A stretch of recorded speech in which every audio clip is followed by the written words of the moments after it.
Welcome back, everybody, to episode 2 of Heart of the Plains, our fairly high-level 5th Ed D&D game. Before I introduce you to our cast, I'd just like to say thank you to Bree for the amazing art you can see up on stream right now. I think Valiste is up there, looking good. She does excellent work. She's on our Discord. If you want to join in, the links are below. You can ask her about anything, really. Yeah. So there's that. You can also find in the panels below all our other social media stuff. So our Twitter, our YouTube, where these episodes will go up as soon as I can edit them. Takes a bit.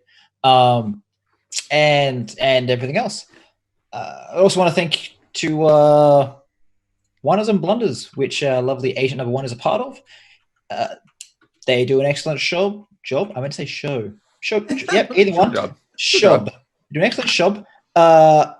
And you should check them out. They're great. They're really, really good. And we're going to have Agent DMing a game pretty soon with their DM, Mike, as a character. And I'm looking forward to that. It's like a week or 2 away. 1 week away. 1 week away, yes. So, right, without further ado, wait, before I forget, merch. We have merch now. Go check it out if you feel like it. And so, yeah. sassy mugs. Sassy mugs. Whoa. All right, so starting from far to the side, we'll have Felix O'Farah, played by Reese. Hello, everyone. I'm Reese. I'll be playing Felix O'Farah, your favorite lovable assassin. Is this just the introduction thing? Sorry. Yeah. Just describe quickly who you are, what you do outside of this, and then quickly describe your character. Yep, no worries. So I'm Reese. I'm from a fellow Twitch channel called Nerds of the West. We also have a YouTube channel. We play a lot of board games. We've currently been doing a lot more video game streams lately. And yeah, I'll be playing Felix O'Farah, who is your Irish assassin, smartass, all-round nice guy. Okay. Next along, we have Dominic Safroy. Agent number 1, I'm playing Dominic Safroy, Dominic the Wanderer. I shoot bow and talk smoothly at people, smolder intensely. I'm also part of the Wonders and Blunders crew, as mentioned. We just had our 1-year 50th anniversary this week. 50th episode, 1-year anniversary. So check us out. We're real fun. Also, I'm going to be here next week, as we said, starting the new campaign, the Ruffians campaign, which is going to be Saturday mornings Australia time, Friday nights Eastern time. I think that's how it works. So what time is actually running? It's your night, yeah. So it'll be it'll be Australian morning. Yeah. I'm really excited, obviously super nervous, but it's a campaign that I really like doing, so I'm really looking forward to it. Oh yeah, that's enough for me. All right, and then to the other side of me, we have Tigariel. Tig! I am Tig. Hi, everybody. I am Shogrill. I will be playing your lovable, dumb barbarian tonight, and having a great time doing that.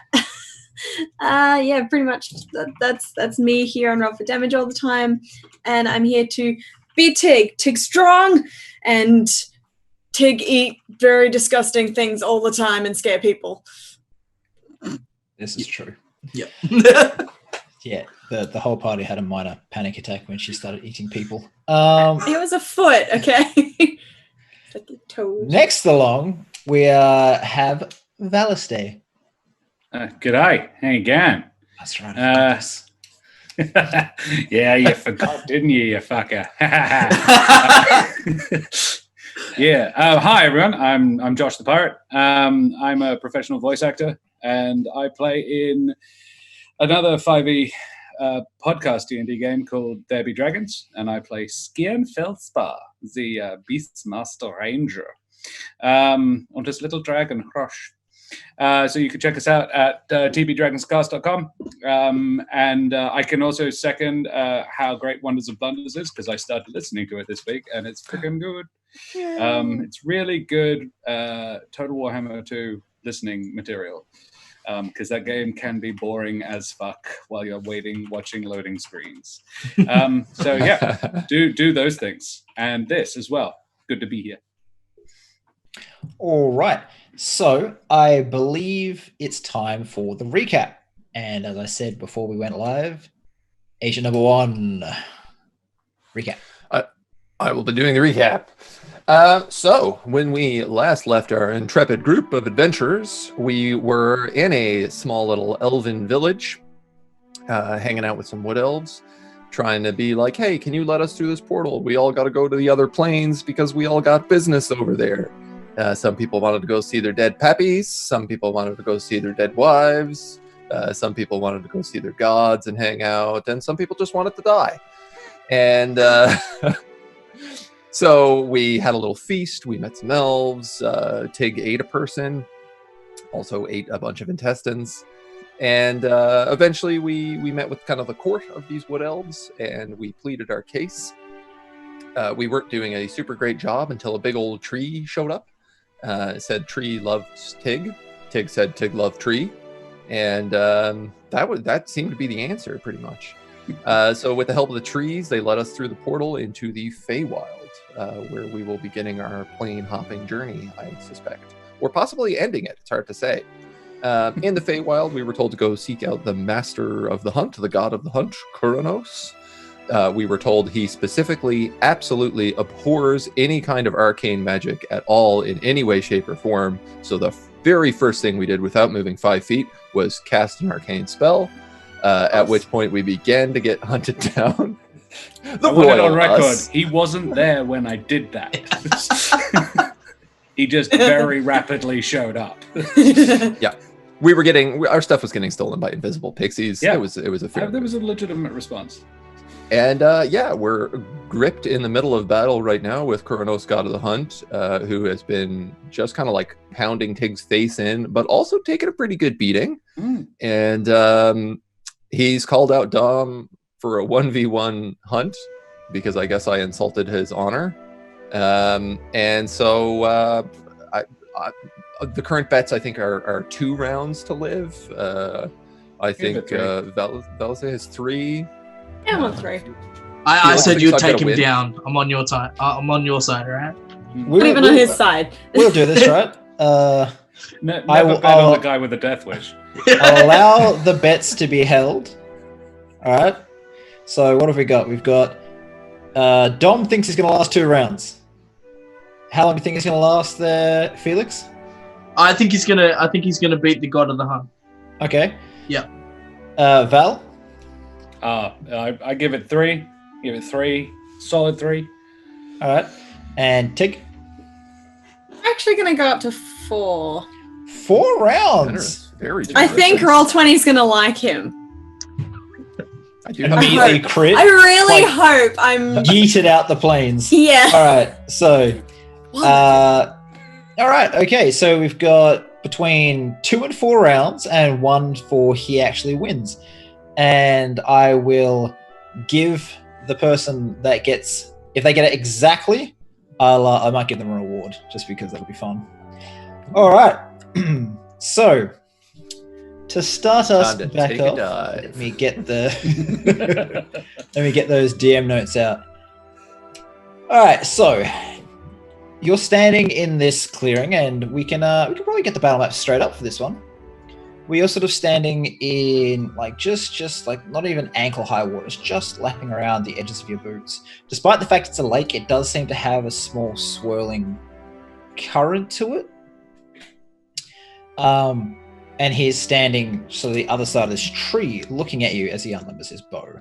And it's this absolutely gargantuan thing. He's fairly tall, and it's almost as tall as he is. Now you can clearly see your opponent. You just notice how large he is. He stands 12 feet tall and has the antlers of a stag, adding almost another 2 feet to his height. The muscular form is covered with a soft fur of forest green, and his legs end in hooves of a deer, giving the impression of both strength and speed. Something that the last minute of this combat has proved correct. Not even that's like 15 seconds. The bow is very tightly strung, and even to Dominic's trained eye, it seems that it has to have a draw strength even beyond what this creature should be able to pull. It's just, yeah. I'm lost for words apparently. It's like a bullet. Yeah, well, that's my next line. So he stands there, stock still, arms and shoulder muscles bulging with power, as an arrow the size of a ballista bolt is pointed at your heart. That dome of earth that he created last session when he was like bearing down you all starts to unfold, and sunlight from above just beams down and illuminates the area. He looks straight at your eyes. Ready, little one? Oh, ready as I'm ever gonna be, I guess. Cracks his neck a couple times. Would you like to re-roll for initiative or go on what you've got? I don't think it really matters. He's probably gonna beat me. If you choose to re-roll, everyone will get to re-roll if they join in at some point. Let's just keep it as is. It's the same encounter. Okay. So I imagine you sit there and ready your bow. Yeah. I think I take a bit of a stance to get ready to try and shuck and jive. Okay. So as you sort of like put your fingers to the bow and that sunlight springs from end to end, you draw it back, like not fully, like half ready to see what you're going to do next. The first arrow is launched. Let's see how this goes. 28 to hit. Yeah. I would like to use. Yes. No, actually, I'm going to save that for when he crits me. Go ahead.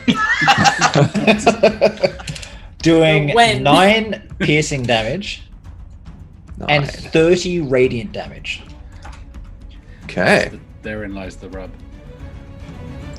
This bolt just slams into your chest. Your armor cracks but doesn't completely break, and it just burns a searing line. We can feel the tip of the arrowhead like into your chest, but not like splitting you in half, sort of thing. You sort of just slide back a little bit, and he lowers the bow, looking at you, shocked you're still alive, and reaches back to draw another massive bolt. That's the end of his turn. It is your turn, buddy. Okay. I am just gonna do a solid strafe fire as I launch a few shots at him. I think I'm gonna have to go with the sharpshooter. This is a bit of a go big or go home. Ooh. Nope. And a nope. I'm gonna use a luck roll on the just the third one. Yep. 2 hits. Nice. 2 hits. Oh shit! I forgot to say. Is it too late to use a bonus action before I do this? I'll To allow. cast Exploits Curse? Yeah, I'll allow it. I'm feeling generous. You're fighting a god of the hunt, so you know. You're gonna die. Let's just party now. Yeah. So all up, he takes what? Just add that together for me and tell me. Ooh, that's a 29 and a 24. 53. Cool. Nice. That like your bow doesn't make a twang because it is just strung with sunlight, and that darkness hits him in the chest, and he sort of like hisses back a bit as you see where the wound is. The arrow just disappears into shadow and smoke, and the wound sort of looks almost festering a little bit. He really does not like whatever that shadow substance is. Ooh. I'm just gonna double check something about Lord Kononos. He has allergies to darkness. I was gonna say he's got hay fever. Yeah. No, Jade Oh, fever. he's got the I was- worst living situation if he does. His eyes go He's got puffy. shade fever. His nose starts running. I was just double checking that he was in fact not resistant to anything you just did, and he's not. So Great. cool. That would put it back to the top. Does the audience, the people in the stands, just like tied up in vines, wish to do Yay! anything? At this point in time, no. I say, yeah. Oh, I don't know. Should I? Try. I mean, he's just going to be mad at me for interrupting again. I don't want to. What are you trying to do? I was considering giving Dominic bardic inspiration, just like saying something encouraging, and in doing so, giving him bardic inspiration. I would say that's not. I think you would be able to infer that they're both kind of concentrating on this fight. He's not going to be like, "Oh, bardic magic," because you just said something encouraging, right? Okay. So I'm not going to take that away from you, since that's like your whole shtick as a bard. Yeah. I say, come on, Dominic, you got this, mate. Fucking nail him. All right. You have bardic inspiration. Boom. All right. What dice? D10? I believe it is a D12. Oh. That's going to come in handy. Roll well. Please don't fuck it up. Yeah. I will get back to you on it, but I'm pretty sure it's a bardic inspiration. Boom, boom, boom. Yes, D12. All right. Tig, you wish to do anything, or are you just going to sit there? Tig's thinking. Tig's really stupid. So this is she's going to take a thinking long really time. Josh just got huge. Sorry, I am lighting Yeah. incense. Right, all right, cool. So, Kernos's next turn. He is going to dart around this tree to here and fire straight through the shrubs and launch 2 more shots, as he's not as perplexed now, but they will be sharpshooter shots. Oh, good. Juan, That's the thing you could do. That's the thing I 32 can do. take That 5 is sounds familiar. 27. That'll hit. 22 take 5. I don't know if that's going to hit you. 17. 17? That misses. Oh, shit! Oh! So just You can still kill me in this one shot, though, for that sure. that second shot just like straight past your head. You feel the air just like rush past it, whips your hair back. Back and forth. Yes, whips your hair back and forth. Doing a total of 47 damage with the first hit. Good. 47.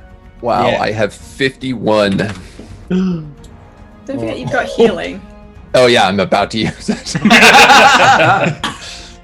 Right.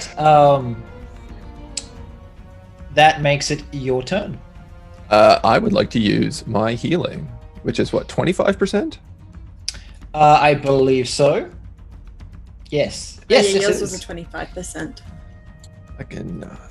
0.25. We've also got. Don't forget you have a bunch of like 33. little bonuses and stuff. But yeah. So I'm Cool. going to heal for 33, which is not that much. It might save I'll you. take it. Might tail me. And then I am going to shuck and jive and keep taking shots. Okay. This time I'll be wrapping a little bit of natural magics around them, which I know he's not going to like, but I think I'm going to need What to do magics are you wrapping around it? arcane shot. Go for it. Surprised not firing spells out of that bow yet. No. I'm trying to avoid casting an actual spell. I'm gonna not sharpshoot these. 1, 2, 1, 3. 2, 3. So I can tell you the first one hits. The The second second one gets- and the third one both miss.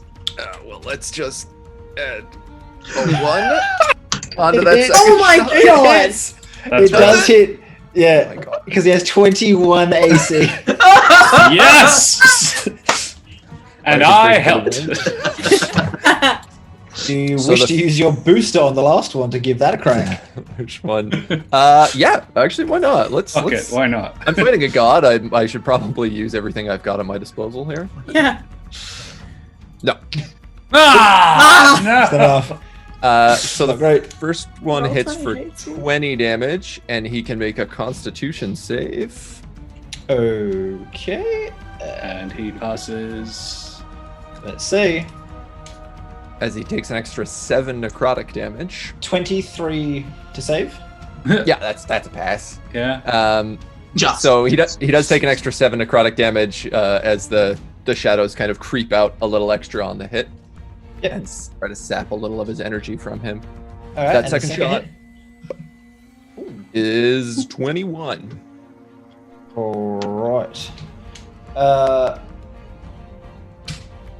Cool. So, as it thuds into his chest and they sort of dissipate. And you're noticing he's not healing or stopping the damage as much as he was a little earlier in the fight, where just a little while ago you were firing arrows and they were impacting him. It's sort of like it's like they weren't hitting him hard enough. That shadow substance who arrows are just like shattered off him. They are sticking into him. For the crowd watching him, usually when he draws these arrows, they just appear between his fingers. Now you actually see wisps of shadow coming from somewhere far over his shoulder and like sliding between his fingers to form arrows. If anyone wants to make some sort of check to see if they can figure that out. So we're talking Kernanos, not Dominic. We're talking about... Dominic is the one who's pulling these like shadow arrows. So we want to look at that. I would like to roll. If you wish to, you can try. I don't think I know Dominic well enough to know whether or not this is weird. Well, the first arrows you saw him fire weren't doing this. The second, like now in this 1v1, it's like something's helping. Something's okay. Yeah, I would like to roll for that because Tig doesn't want Dom to be a ghost. So what are we rolling? Perception? No, it'd be an Arcana. Enjoy that intelligence. I'll roll. You know what? Let's just do Arcana this as for well. funsies. Oh, a 12. Still not enough. Still not enough. Oh. I mean, I might She as well. tried. All right. No. I did better than them. Look at everyone roll these Arcana checks. This is perfectly normal. Yep. I'm a little And- preoccupied, I think. Yeah, that's fair. Do I get a... Yeah, there's 14. There you are. That's slightly better. I can't give you any more than it's not natural and it's not like it's necrotic or shadow magic. Uh-huh. It feels like it's much more physical substance than normal sort of like magic which you draw from ley lines or the weave or however you tend to draw your magic from. Can I ask Void's Call what that is? Void's Tell Call knows you anything what. about it? He is also somewhat tied up right now. Oh, I know. Yeah, he literally is. These vines are interfering with your connections. If you want to do that, I want you to make a wisdom check to see if you can force your way through. Okay. Just a straight wisdom. Yep, straight wisdom. Okay.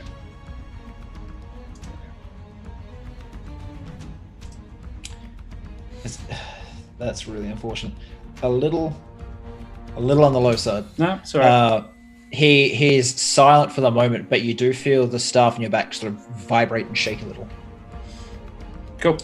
And you sort of seem to feel yourself like almost worn out a little bit from trying to force through the message. Like something is almost physically draining you as you do it. Oh. Right. Anyone else want to do anything while we wait, or we're going back to the fight? I'd like to, because you said something at the end of last session was that this Kernanos guy seemed to force nature, like you can force it with your will. Mm-hmm. Can I try and do that? You can if you want. Ooh. Yeah, What would you like to try to force? I'm going to try and force the tree that's holding me to let me go. Okay, what do you say? And make a wisdom check. Tig is like tree, so please let Tig go. Now. Okay, make a wisdom check.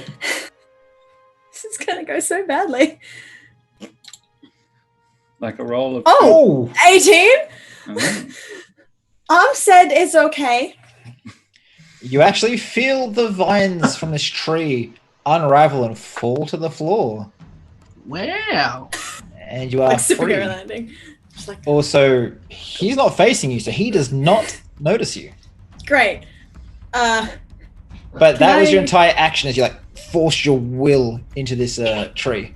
So, It's okay. I'm dead. That's turn anyway. Don't worry about it. Kronos. Who had three rounds? 10. Oh well. Firing. He's going to move a bit. He's going to run up to you I think that provokes an attack of opportunity from Tig. No, Tig. No. And he draws this back as hard as he can and just points it straight down at you for releasing. The arrow is about 5 feet from your chest as he releases this. So with disadvantage because he's close. I think that's a. He's not like. It's a 5 foot square between them. Okay. Does 18 hit you? Oh, It just hits me. Just hits you. You've got rolls, dude. I got 1 luck point left, do it. so I'm gonna have to do it. Obviously, yeah. Yeah. I don't think he's gonna roll lower than that necessarily. But Well, this is the trick. I think I think he rolled a 3 just then. All right, let's get a crack. Bam. 22. 22 hits. Yeah. However, the damage of this is a little lower. Not insignificant, but a little lower. Doing 16 piercing and 24 radiant damage to you. It's a 40. Is that enough to knock you down to size a bit? Yeah. Don't knock me down. Can I? I can't use like a hero point to half this or something, can I? You are fighting a god. I feel like I could allow the spending of a hero point. Roll me a D2 to see which of the sides of this you negate. All right, I'll give you that. 1. Ooh. So the arrow like hits your chest and the head of it like breaks in your armor, but that radiant magic still seeps through that previous crack, burning you for 24 radiant damage. Not the 16 Fine. piercing though. It's fine. That keeps me still on my feet. Damn it! I would have been at -3 otherwise. Like, best will in the world. I kind of wish you died then. Tig's just trying to get me to live one more round. Yeah. Right. So it is your turn. I Shoot would up like under to his jaw. sharpshooter him and use my nat 20. Wait, what? No, okay.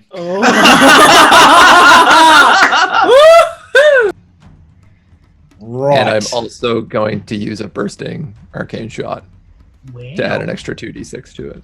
Go for it. Tell me what that damage is right now. That'd be, oh boy, let's see here. I got a 1d8 plus 15 plus 5 plus 3d6. Just add all that up for me. How do I max all that out? Hold on here. You're just right. I need a calculator. Yes, you do. Too slow. So what was it again? So it's a d8 from my bow. It is 8. 15 from my bow and sharpshooter. It is plus 5 from Hexblade Curse, plus 28. a 6 from my Hunter's Mark, plus 12 from the Bursting Blast. 34. 46. 46. 46 all up? Yeah. Yeah. And then it's critical, I guess. So Oh, bollocks. All right. 92. Cool. That's a lot of No, wait, damage. sorry, because we don't double the plus flats. So Okay, either way, he's 72. going to go to 0. You hit him and he seems to fall to one hand and this light burns in his eyes and the sun goes out for a second. Moonlight fills this glade and shines down at him and there's a pulse down and this radiant energy just starts springing off him and like almost like fireworks are going off with this brilliant white light and he just seems to not so much push himself up, it's just like just hover back onto his feet, glaring down at you. He's burning his hero point. He has hero points. Yes. Oh, yeah. Yes, he does. He has So several. completely regenerate all of his hit points. Go again. Not quite. Do you yield?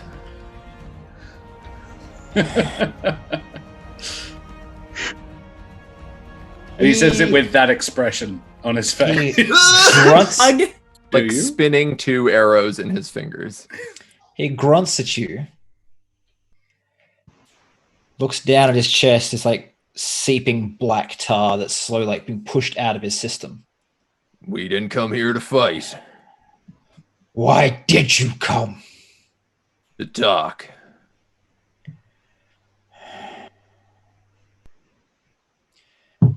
You are more than you seem. I will forgive your transgression in my domain. But you must complete my hunt. Well, now that I can do with pleasure. This gives me no joy.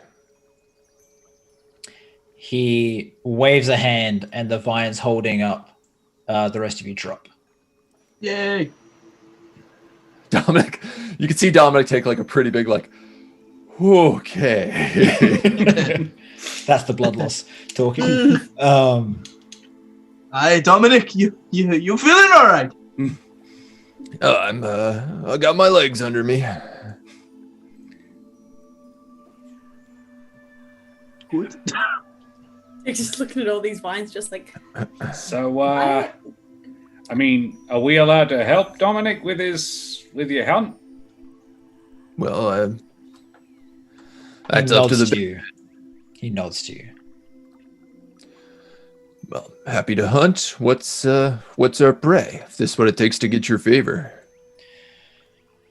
The winged beast once more is assaulting the border between this realm of twilight and our neighbors in shadow.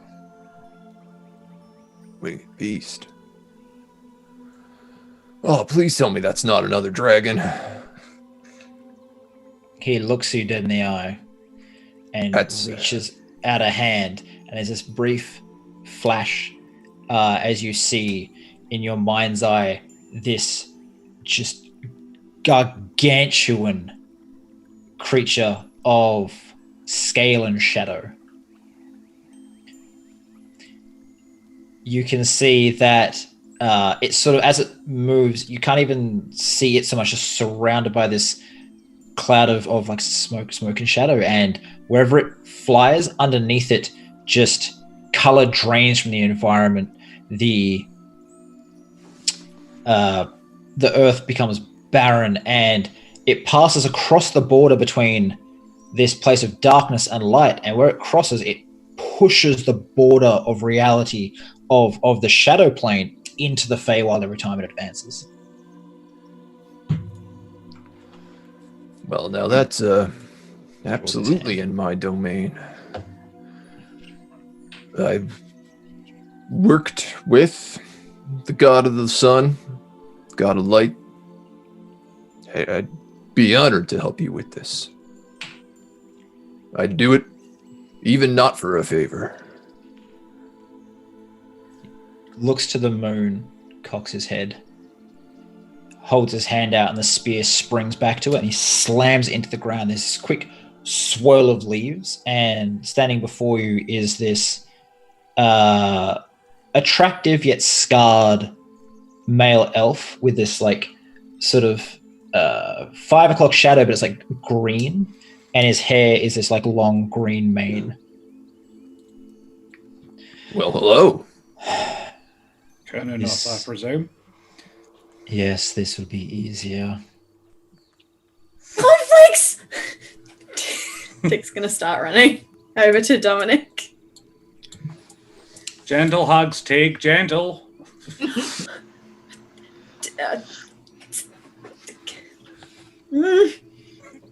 Yes, Tig. He's leafy.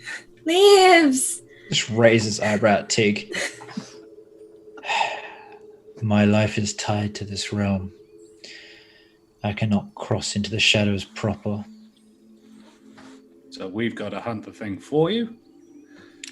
I can enter the borderlands, but every time I do, my prey flees. So a not insignificant amount of my assistance that I could provide is magical in nature, as you may have noticed. What's the policy on utilizing said magic against this creature? Without wanting to offend you. Outside of my realm, I will allow it. All right. That's fair trade. Good on you. Take down the beast, and I will assist you with any knowledge you might need about these realms or the other. I will give you an hour's rest, and then you must go. I will repair your bodies. Great. That was my next question. He slowly sinks into this cross-legged stance, back straight, lays his now more normal-sized spear across his lap. And as he does so, you just notice that the leaves sort of like slowly start drifting this like circular like air current around him, that the vines creep up over his legs, around his waist, up to like forming like a cloak or a robe across him, and just clear through the glade. Flowers start to bloom, and then it just shoots all up Tig's arm as well. All of that starts to go. Fresh bark heals and closes everywhere you've taken a wound. Instead of blood, sap flows, and then it actually forms bark instead of a scab over the wound. Over the next hour, you'll all be healed to 75% of your maximum hit points. Jeez. Nice.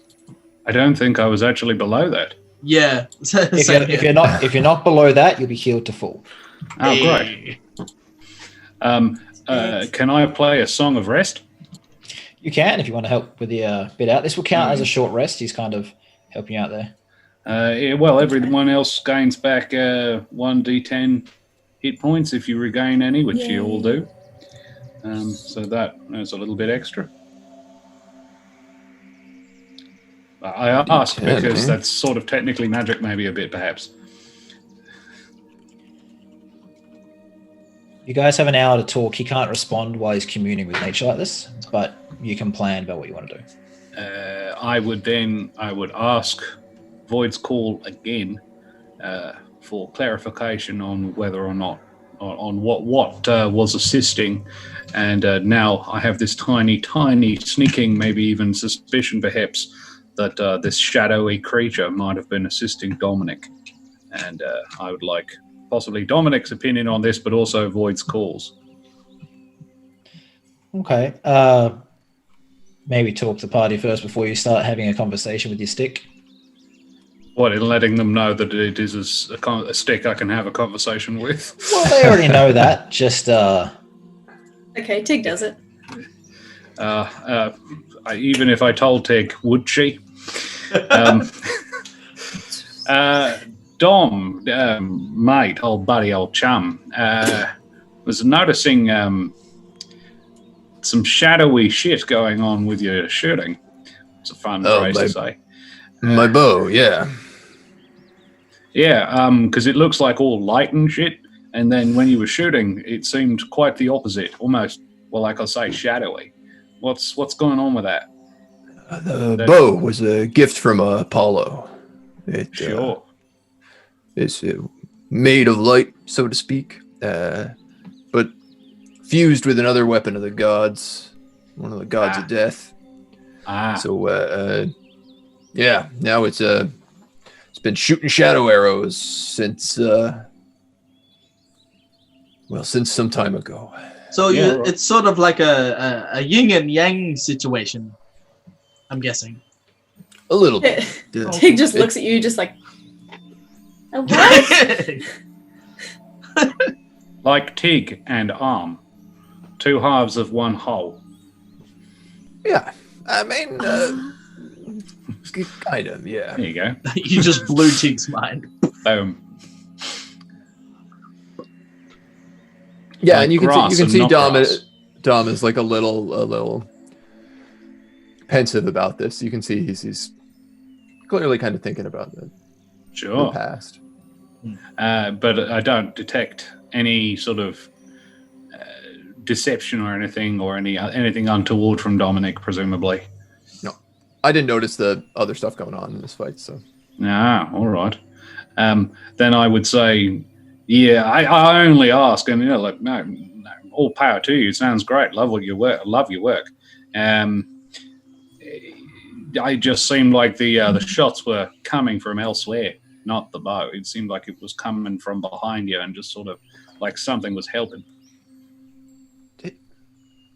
I mean, I was a little preoccupied in that fight, but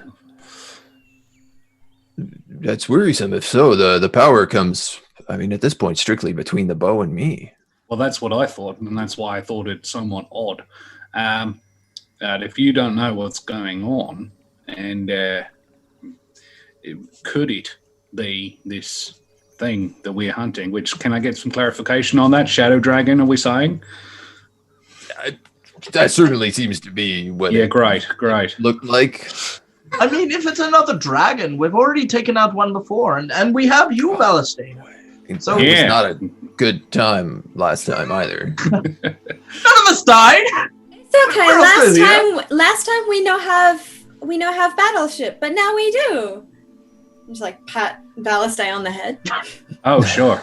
Do you call me Battleship? Battleship? I love it. That's the best. I love that. Balustrade.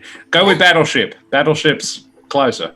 Yeah, I heard Battleship as well. I fucking love that. That's all right. Okay. All right. Well, I've got this stick that's pretty good at answering questions sometimes. Do you guys mind if I ask it? By all means, if you talk to a stick, I've seen weirder things in this life. Oh, mate, this is Void's call. Can be a bit of a dickhead, but he's all right, really. Hey, Void. That shit I was going to ask you about in the fight, and you weren't really able to sort of. We all had our stuff going on. What do you reckon? Felix, is this was normal? bound. It was what? Sorry, I genuinely didn't just hear what you said. Okay. I was bound. I know. So was I. It's rough. We get over these things, though. So you didn't see anything? He was firing coalesced shadow plane.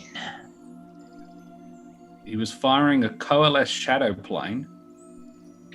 You get this feeling of affirmation. Yeah, right. Is that what that's supposed to do? No, it's absolutely not. I have no connection to the shadow plane at all. Void, is that some sort of facet of the fact that we're here in the Feywild? I am hungry after being bound. How does Shadow Dragon sound to you? Feed me. Yep. Right on it. Can we hear this blade talking? No. Okay. Good. So Tig's watching this happen, and she's just like looking to Dom, just like, he is crazy. You talk to your own arm. Is smart. You have. So is Stick. That is Stick. Is tree. Tig is tree. And look, smart tree. Make Tig free, okay? Yeah, but I'm Stick, Battleship. No, do that. I'm Battleship. You are Balustrade. And Stick is Blade, and then I make the blade come out. Oh. And then I put the blade away again. It doesn't go away. I'm like, fuck. He's all hungry and shit. He's hungry. He's getting a bit whiny. I mean, to be fair, I've seen you do weirder shit. So this isn't, talking to your stick isn't. This is an average Tuesday. Normal, you know? Yeah. Yeah, for me too.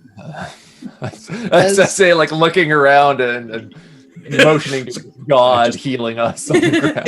Yeah. As you start getting this sort of like healing going on,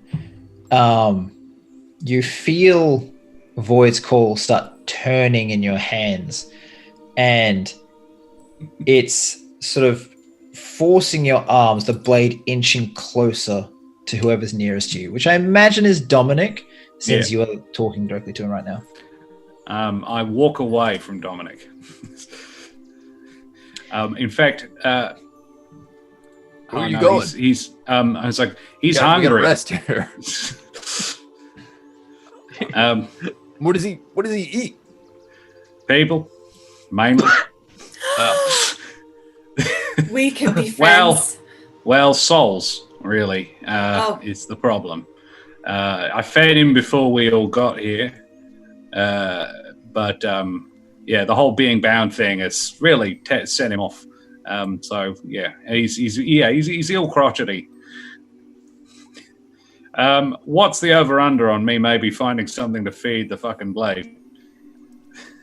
Everything around you right now is mostly plant life. Uh-huh. There are every now and again you hear this of wings somewhere zipping back and forward. Pixies. I don't know if Conan also did enjoy the fact if I slashed up a fairy just to feed the sword. Probably not a good idea. Yeah, no. From my knowledge of this blade, is there a way to sort of just like will it back into submission and just say, "Shut the fuck up, it's coming"? You can make an opposed. I think it's a wisdom check. It's been a while since I've had someone be like, "No, I won't do what my sentient weapons wants me to do." So you're gonna have to please hold. Yeah, just murder something that just for its hungry reasons. It'll be fine. Do you like grass? Eat the grass. I think it needs a certain level of soul, and grass, it gets soul on it, but it doesn't actually get soul itself. I'm not going to feed it the grass. Good. It's just grass. I know, that's the problem. All right. Make an opposed charisma check. And since you both have the same amount of charisma, it's going to be a flat d20 roll each. Oh, okay. Interesting. Whoa! Oi! Shut up. So, as you say, shut up, it just sort of like the blade quivers and disappears. Like I say, he can be a bit of a dickhead. But he's fucking handy though. As it disappears, you see where the blade was, because it's actually a rift in reality where nothing is meant to be. Sure. So it's just black, and every now and then there's like a speck of a star in it. You see this young elven man in the blade as it's sort of in, and he's just running as fast as he can towards that rift. Tig, make an intelligence check with advantage. Don't make me do this. Intelligence check. Oh God, I know. It's not a hard check for you either. It's just because you know who this is. That'll do. That's Magic Man. Do you remember who Magic Man is? Yeah. Who's Magic Man? Bad Magic Man! No! And Tig's gonna run behind a tree and hide. Oh dear. Was Magic Man bad? She's like grabbing a Anybody pile of else? leaves and just like holding them over her head. Anyone Would else? you like to fill us in, Dom? Is there... This part of your shared history? Dom never met Soot, so I don't Okay. think I know a magic man. From can I infer from what I'm seeing of Tig that the fact that Magic Man is dead is not a bad thing? Or she doesn't like him anyway? Well, I mean, it doesn't seem like a real positive reaction. I was asking the DM rather than. Oh, sorry. I thought you I asked. thought you were just positing. Sorry, Yeah. I thought I turned the accent off. No. I thought you were asking. But Yeah, I can ask it in character. go for it. So Dom, I mean, you know Teague a little better than I do. Can we infer, perhaps, from her reaction that Magic Man, whoever he is, the fact that his soul has been consumed by my blade is a good thing? I mean, it doesn't seem like he's a great guy based on that reaction. Dig is a pretty Yeah. friendly, Yeah. friendly folk. So Yeah. All right. Great. Good to know. All right. Well, I'll put him away until we find said shadow dragon, and I'd actually just like to just sort of sit cross-legged on the grass and sort of refocus my thoughts, actually, if you guys don't mind. Yeah, I'm exhausted. That god kicked the That's shit out of fair. me. That's fair. Tig's gonna I am like, whew. Well, I don't know about you guys, but I'm ready to go. I'm just doing star jumps. I'm like, Great, you can keep watch. I only got hit with 17 damage. Yeah, you see at this point, like the fatigue of the battle catches up to Dom pretty quickly, and he realizes he spent pretty much everything just surviving that fight. So he definitely kind of falls back, like legs out, kind of snow angels backwards. Grass angel. So Grass angel. Just great. another half hour passes. You guys, if you're tired, will manage to get a short rest. Sort of pull yourselves together. And Kronos opens his eyes, stands up. All is well. And he just looks to all of you. Are you ready to continue? Lead on, Macduff. Aye. Ready as we'll ever be. He just motions with his head towards a direction. Head that way with intent. You will find what you seek. Wait, Alright. wait, that way? If you're pointing the way he was pointing, then yes. Yeah. Jake's just like looking over to Dom, just like, we go? We go. We go! We go. Yeah, takes let's go. Gone. So Power walking. he looks up into the sky, closes his eyes, and in Sylvan, if anyone speaks it, raise your hand. Nope. That is No, I one probably thing I do speak not Leaf. No, I Sylvan. don't. I don't even speak Elven. Oh, wait, no, I do. I speak Sylvan. Oh, there you go. He says, "Thank you, Mother," to the moon. Ah. And the moon sort of just fades out, and the sun is now back to where it was, setting in the west. Okay. That's nice. You're just like, And what direction did he point at? He pointed east. Cool.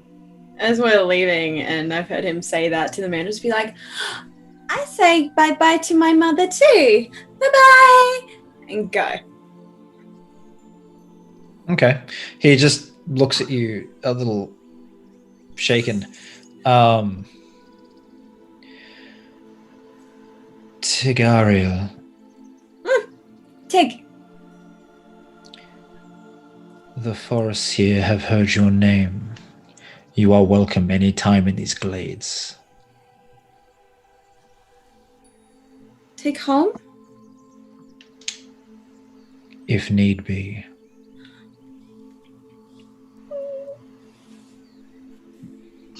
Thank you. Just like look to the grass, just like, thank you. As you say thank you, they will just in your direction, and you feel them like just like play about the edges of your feet. I look down and I say, that's not just grass. Just as you It's not say just, that, it just just starts grass. rippling in color. Tig is just overjoyed at this point, like she's about to start squealing. She's just like, Okay. Be on your way. And I Good go. hunting to you. You too. He lets you leave normally. I was thinking about how everything had gone, but no, you just head off into the east. He shoots you in the back. They're all dead. No, so yes, you head off to the east. There is no path, there is no trail. It is just dense woods. Do any of you have any abilities that help you move through terrain like this? Definitely not. yeah. Feel probably not. Thieves can't. No. Okay.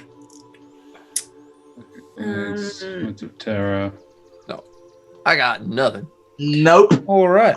So Wait a minute. it's slow going as you're constantly like climbing over shrubs. Like this glade was made for this entrance, but it seems almost like the forest here is made in such a way to be difficult. Like there is too many trees and shrubs for the ground and water supply around here to support. It's just dense, thick forest. You guys move on. You probably move a couple miles in the space of an hour. It is very hard going, but you're not really like your bodies get tired. But every time you stop for a second to take a breather, you just feel fine. Whatever magic he did to heal you is keeping you invigorated for this journey. Can I, do I feel like we're getting where we're trying to get to? You can't see any end to the forest ahead of you. Would you like to make some sort of check? I suppose the trick is he said go with intent. So I'm gonna I sort of channel my will into getting where we're trying to go.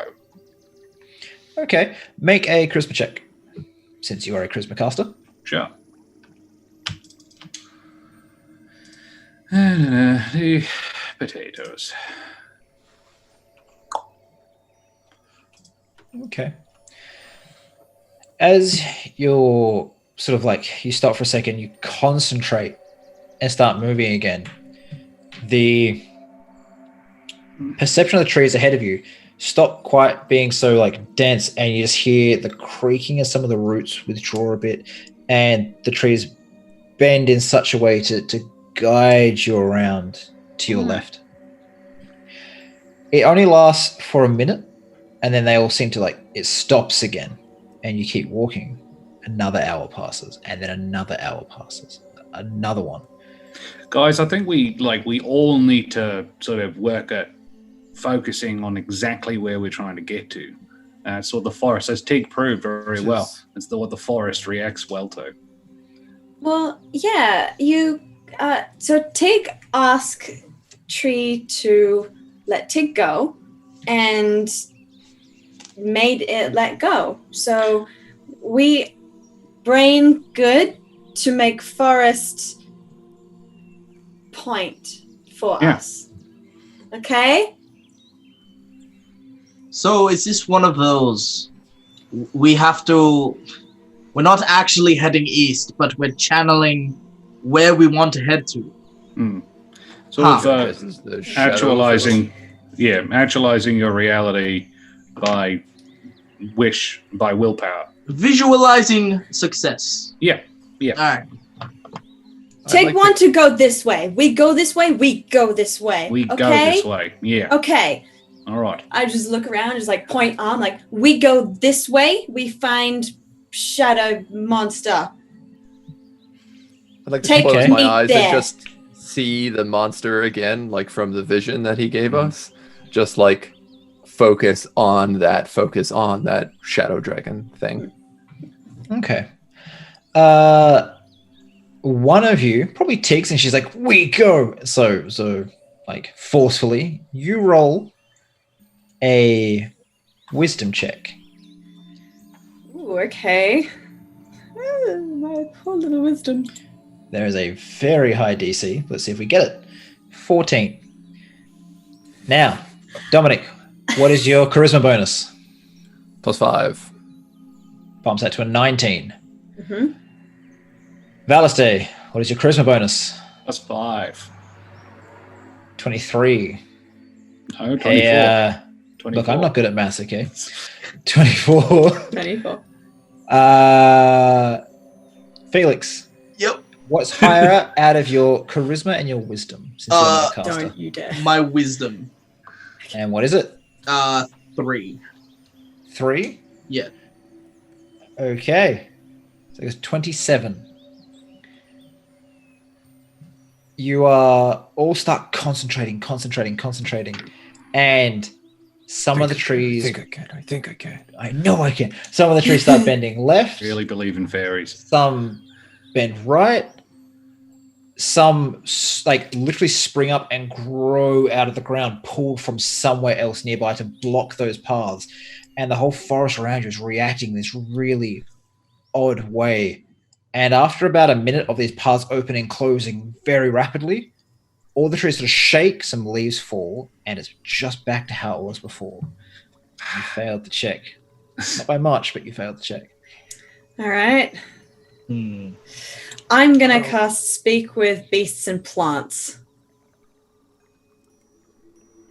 That's All a spell. Wasn't expecting that. I mean, I want to know where this thing is because I want to play with it. Is that a spell? I have It it is- here. Speak it with is- beasts and plants. The Dryad can communicate with beasts and plants if they share a language. She is a Oh. sort dryad. of a nature-y Natural nature-y ability. magic. Yeah. Yeah. Yeah. Dumb. Speak leaf. You also, I believe, have abilities as a beast totem barbarian, which I'm I not sure if you've do. looked at. Which I'm just going to Uh, quickly flick to, just because it's been a while since I've looked at them myself. Well, the other So- one that I was going to ask for Wait, was Spirit Walker, which is where I can commune with nature itself as a ritual. And whatever I choose as my totem spirit will appear to me and give me and convey the information that I'm after. That sounds Right. better. I'd do that. Commune with nature, yeah. Yeah, So- I'll commune with nature. That's a better idea. With nature, with what just happened not working, Tig, and you sort of in a huff sit down to think, I imagine. Is this how it's going to go? Yeah, pretty much just like.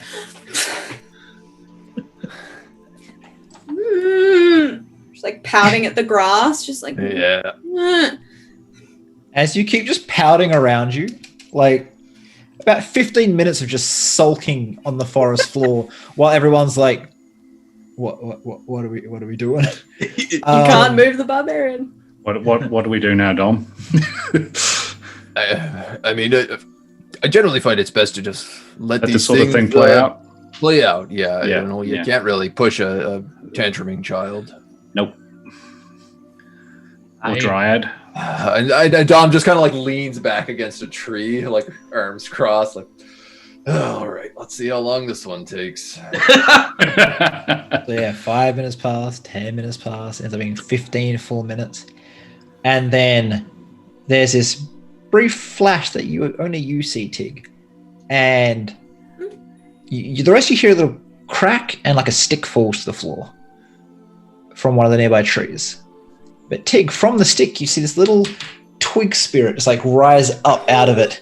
And it's sort of just on little spindly legs, just like comes out to you. It's like it's almost like two sticks, two little arms, and then like a piece of bark for a head, which is like miscolored pieces to make the eyes and mouth. And it just sort of like out towards you, and then just like pokes you in the knee. Tig's just gonna like get down on the floor, just like look at it. Just, hi. I am Tig. I am Twig. We friends now? We're friends now. Okay. He holds Just hold out his out arm to my shake. finger. I was like, hold out my finger, like, hello. You sort of make a strength check.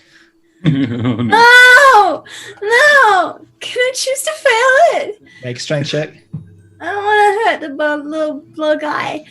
As he holds out his twig, you just like shatter and splinter it, and it goes into like lots of little splayed bits. And he's like, No, I give you a new one. I give you a new one. no. I have fingers now. And they just all move separately now. You're so smart. Tig, help Twig? Yeah. Yeah. Twig help Tig? Yeah. Okay. Okay. Where We we go? go? We go? We go? We go? Okay, yeah. We go. Okay. And this breeze comes past, and he sort of just seems to get like blown into the air and just bounce along this little spirit twig. And the rest of you notice that the stick that fell just starts like rolling across the floor through the forest. Tig's at this point gonna sort of like scramble to her feet, like, we go! Just like a dog trying to chase a stick, basically. Like she's like, nah. Go. It picks up speed. It's moving like a good almost 35 feet Tig's running. as a speed. So you're all just like bolting through the forest after a twig. Just following And this week. yes, you all heard her speak to nothing. So I have blind sense. Mhm. So I'm able to, if I'm able to hear, I'm aware of the location of any hidden or invisible creature within 10 feet of me. Is that? Would I It's- sense? No, it's her totem spirit. It's like linked to her. Okay, If you had a way to link to Tig, sure, I'd probably allow it, but Yep. not. but like it's not like a proper creature. Yeah, exactly. Yeah, no worries. Cool. So it's like bounds into the air, then Ribbit. bounds into the air and starts running. Are you all following? Yeah. Yeah. Yeah. As we run along, I do say to Felix, look, it's hardly a good point to point it out, but like I got judged pretty harshly by Tig not long ago for talking to a stick. So I'm not going to perpetuate this cycle of abuse, but I do want to register the time that I could have. But, you know, higher path. Look, Valis, to be perfectly honest, I don't think she's on the same Wavelength? Plane. intellectual level Plane, yeah. that you and I and Dom are. Look, she's talking to her stick, I'm talking to mine. I just don't want any grief about it, all right? I mean, I wasn't giving you any grief. No, you weren't. No, that's If you fair. got I'm problems, sorry. we can bring it up at the next meeting.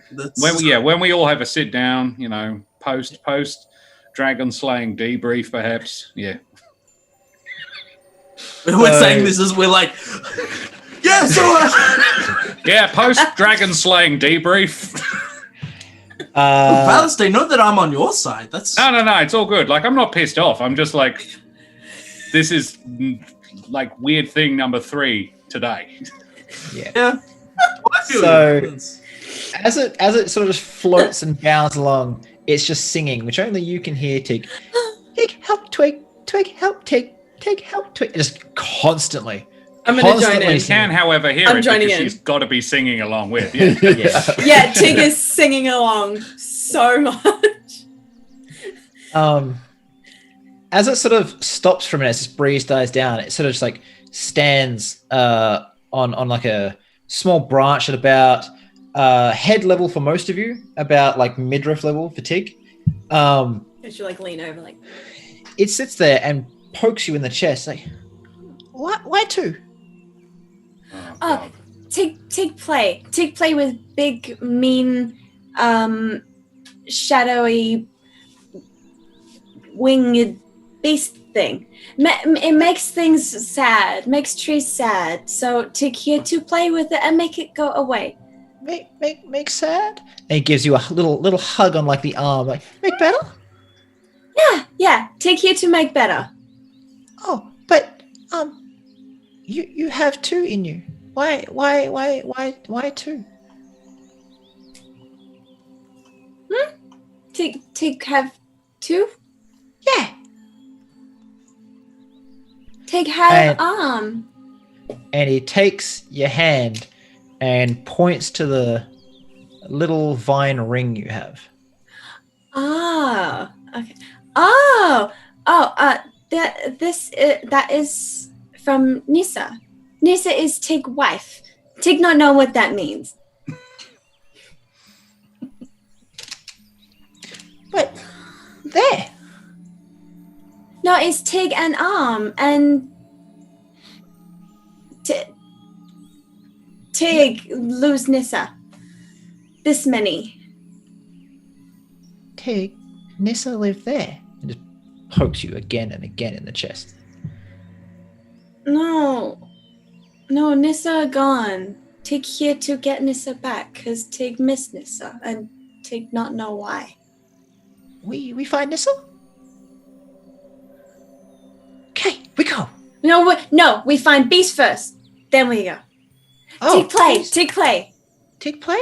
Yeah, Tig play. Tig play with Beast. Big Beast, wing one. Beast, there. I can't go. Oh no, you stay. You stay. Okay. Tig make better. And you see the stick that was rolling on the ground, you guys, sort of like rolls up to the branch and then just melds into it, becoming a seamless part of the same tree, despite it's not the same species of tree. Completely different. It's like a pine tree now has just like a piece of jarrah sticking out of it. A weird thing number 4. Look, I think at some point, mate, we're just going to have to stop keeping track. What was in that food the elves gave us? Human. LSD. LSD. Copious amounts of it. Pour it in. So Tig What will... had that dwarf eaten before he got eaten himself? Yeah.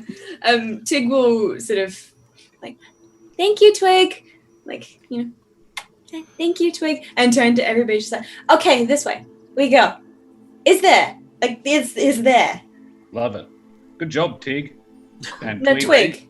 Yeah, sorry. Good job, Twig. Good, look at Twig. Good job, Twig. Good job. Delver kind of looks back and forth and just puts a hand on a tree and is like, thank you. No, this... How do you spend so much time around elves and not understand the first thing about talking to trees? It's just like Tabasco. See? Hey, my elves lived in a desert. All right. Fair.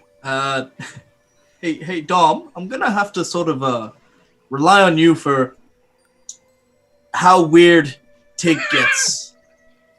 You're my gauge at the moment, so... Well, I mean,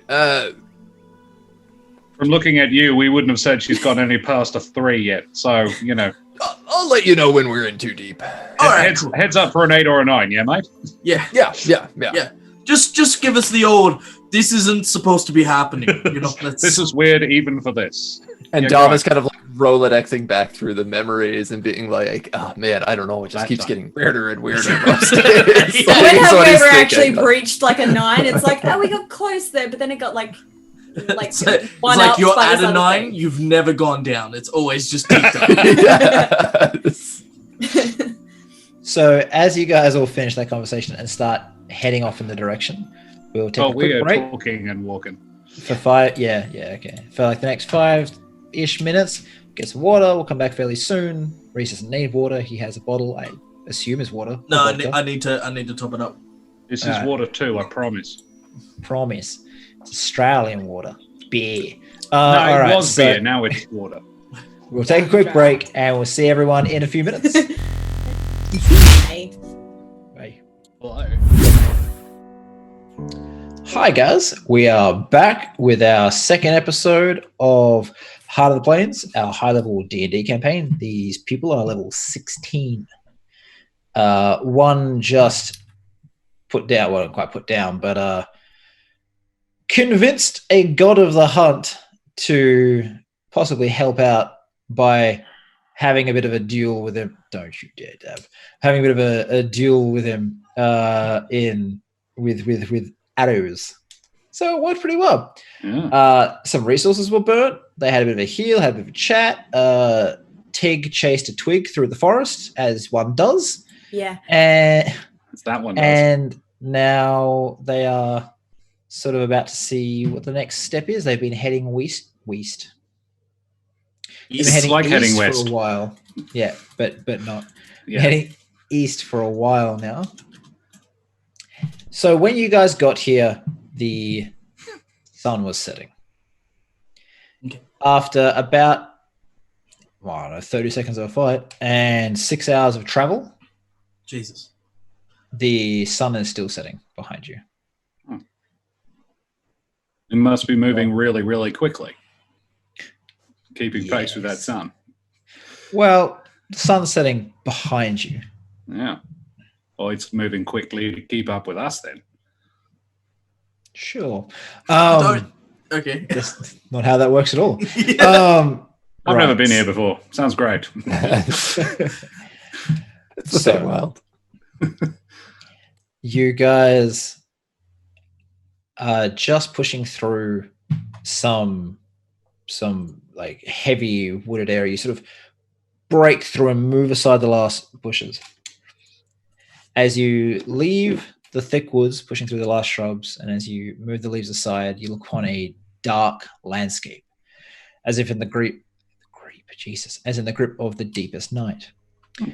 Your vision only extends 60 feet unless you have dark vision, and then you see clear as if it's day. I do. 120 feet dark vision. What is dark vision? No. Nothing moves in the darkness. A warm breeze blows from the forest behind you, blowing leaves into the dark, which immediately wilt and drop lifelessly to the ground, no longer borne across the breeze.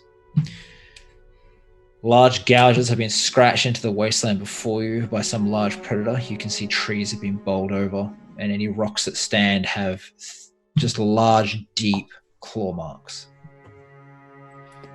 Half buried in the sand are pitted skeletons of several small humanoids. You feel unseen eyes watching you from the darkness. Everything you see in front of you and your periphery is dead. This cold seems to creep up from the ground, embracing you tightly, leaving you feel like you could never be warm again. As you take your next step, it feels like you're walking through a thick liquid medium, like the air has surface tension. As you push through, each of you disrupts the land about you in small ways. Felix and Valiste seem to have their outlines blur as they go from this light to dark. And you're not as troubled stepping through as the other two are. Dominic, as you walk into this new realm, you seem to bring some light with you, like you shed it from yourself, like the sunlight kind of is just still on your back. You still get this faint sense of light, if not warmth, but the blades on your bow are dripping liquid shadow. Tig, you struggle the most. It's like walking into a hurricane or a tidal wave. It's just this force on you. You almost don't make it before you push through, and the border is pushing back.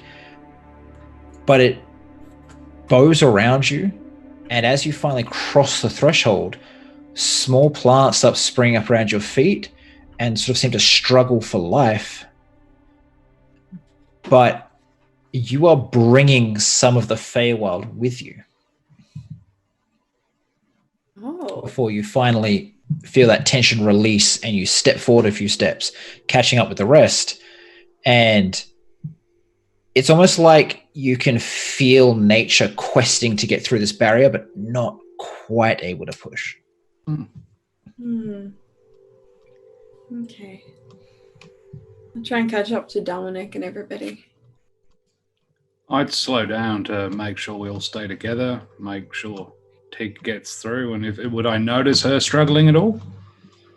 I mean, it only takes her like 5 to 10 seconds. So where you kind of walk through and like you get this cold feeling and you're probably more okay than the rest actually, given that you're a Shadow Kai. Yeah. So you get the cold feeling and you sort of start to feel like a bit more like you're home. Felix steps through more embracing the shadows than anything else. Whereas Dom takes a couple of seconds to push through and then take the full amount of time I said.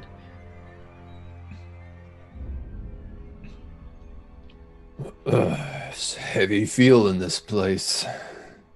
Yeah. I feel death. Plants are unhappy here. I'm sorry to hear that. They are there, but is like they are tired. Like they are there, but something is pushed down on plants want to grow. I dare say we just passed the border between the realms. So this is probably where Old Mate can't come through. So this is, I think, where we're supposed to be. Yep. Yeah, absolutely. Well, Twig that's said 3. India. 3 planes Yep. today. Let's not go for 4. Oh, come on. Where's your sense of adventure? We I left adventure? it back in the Feywild. I think we're trying to go play. I believe that's the idea. Let's But there is play nothing to play. quiet. Yeah, good game. And plans I- are sad. Can I get perception checks from everyone, please?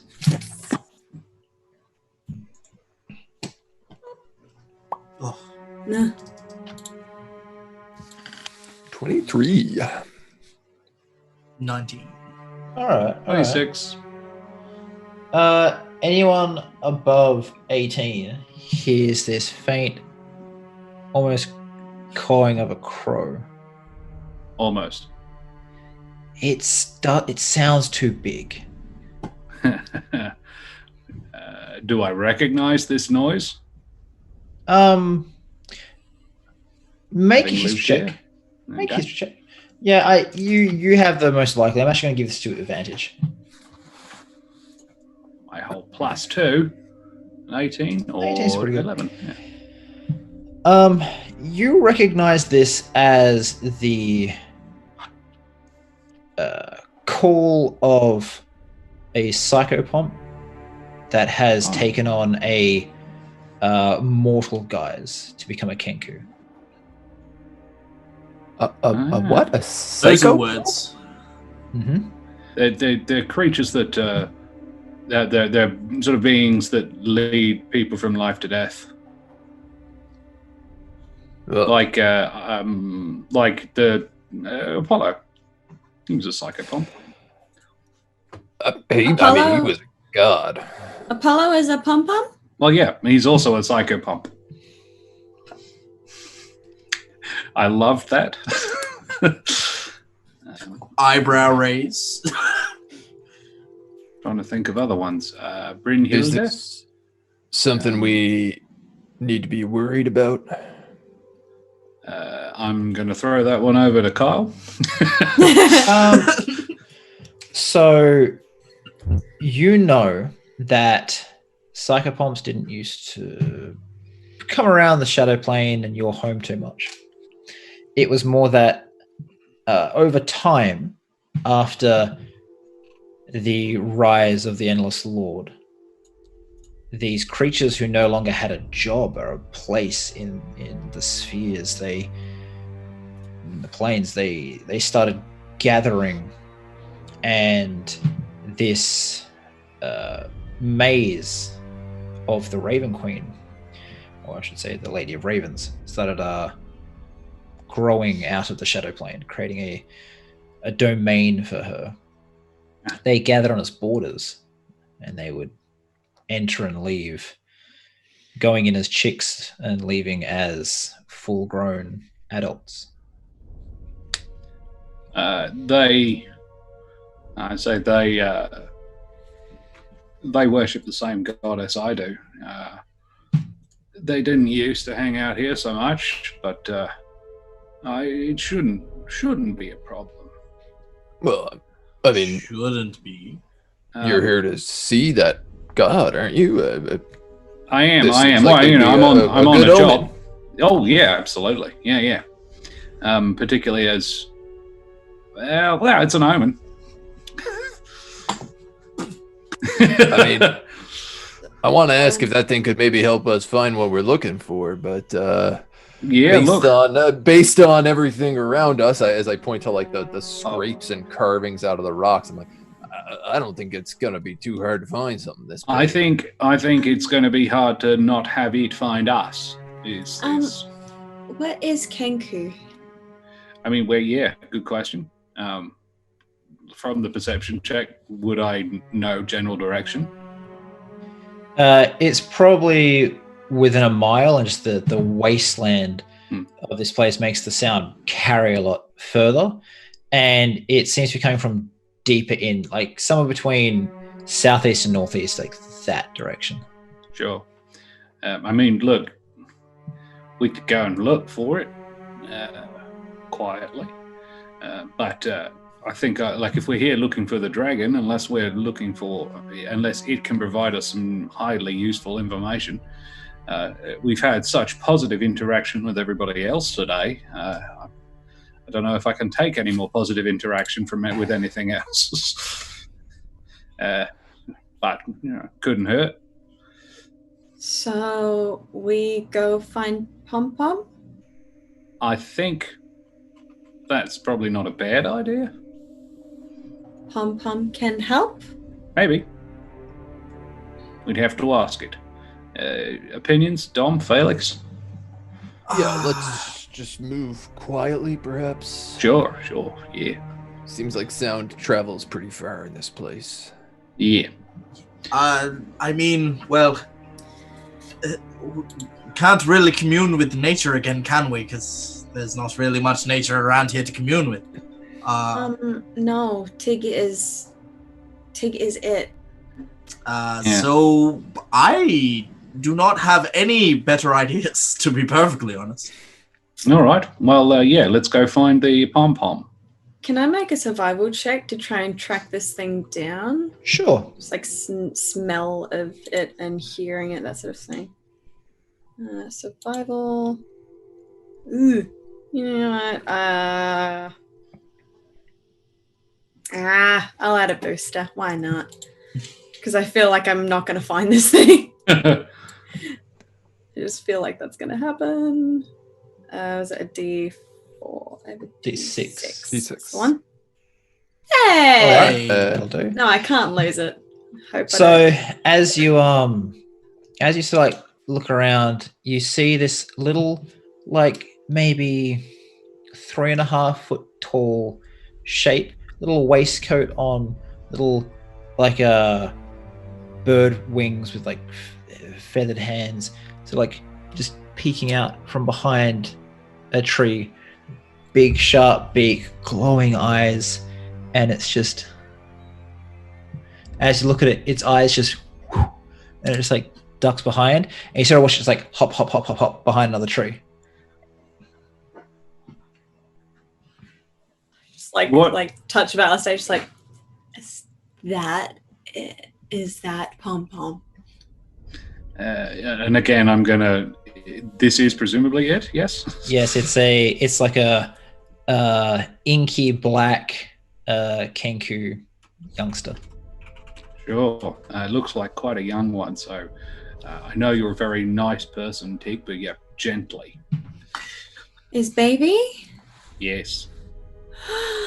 It's just seedling.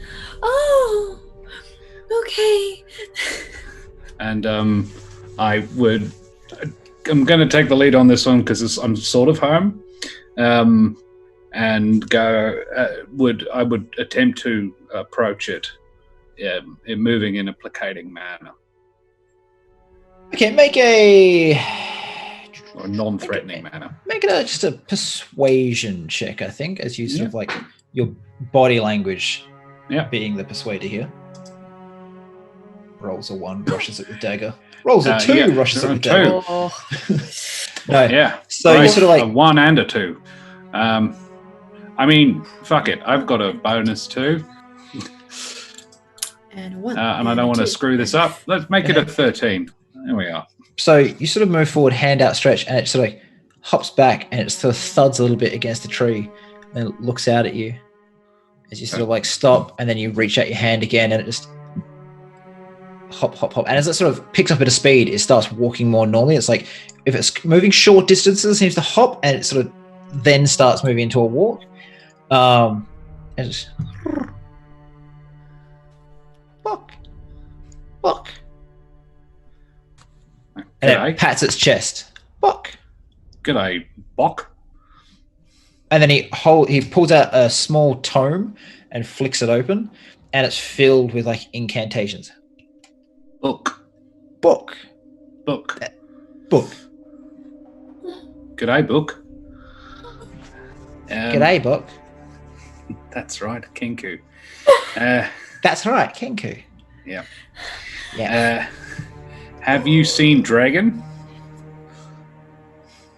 Book? Dragon, that's right. Where, Book? Can you show me? Can you point? He sort of turns around, like, that's right, and points out towards sort of more north to where you are. following right. the border between the realms. Book, can you give me any indication of size of this dragon? He sort of sits there and cocks his head. If I was to say, is it 30 feet long? Uh, Is it 60 feet long? Balustrade, I have idea. Yes, Tig. Book. Tig. Book, this is Tig. Tig is very friendly. Oh, Book. buck. Small book. How many? He just, when you say small book, he just drops into this small ball and like puffs his feather out and his head sort of sinks into it.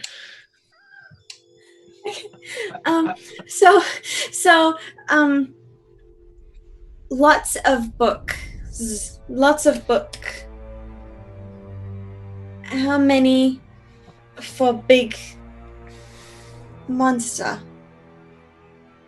How many books Many the book? big dragon. Many big. Oh, okay. Balustrade is very big. Yeah. It's many big. That's It's many big. Okay. Like this many. No, over there. There's more than one. Yeah. No, over there. No. Don't go over there. We were sent here to go over there. What happens to people who go over there? And I acknowledge I'm probably not going to like the answer to this. Oh, sent here. No, over there. Who sent you, Book? The Raven Queen? He just sort of like hops happily in a circle. Yeah. Good.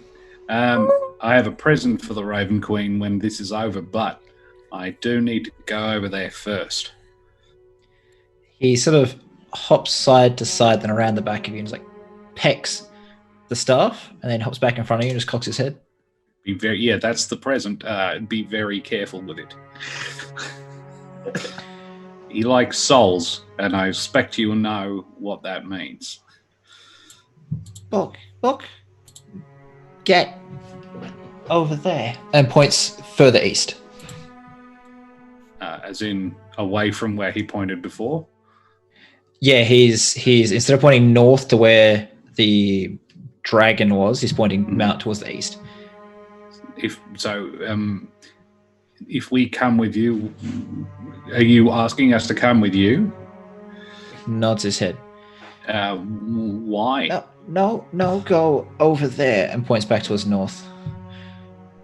And when you say why, he just drags a wing across his neck. Yeah. Yeah.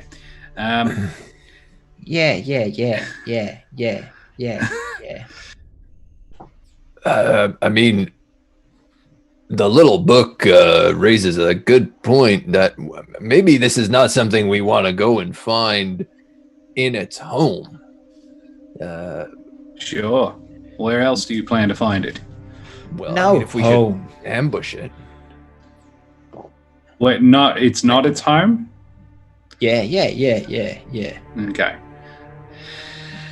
I mean, this thing is a creature of shadow. We are in the shadow realm. Sneaking up on something that is the very essence of the place we're in is going to be somewhere between difficult and Tig. Tig?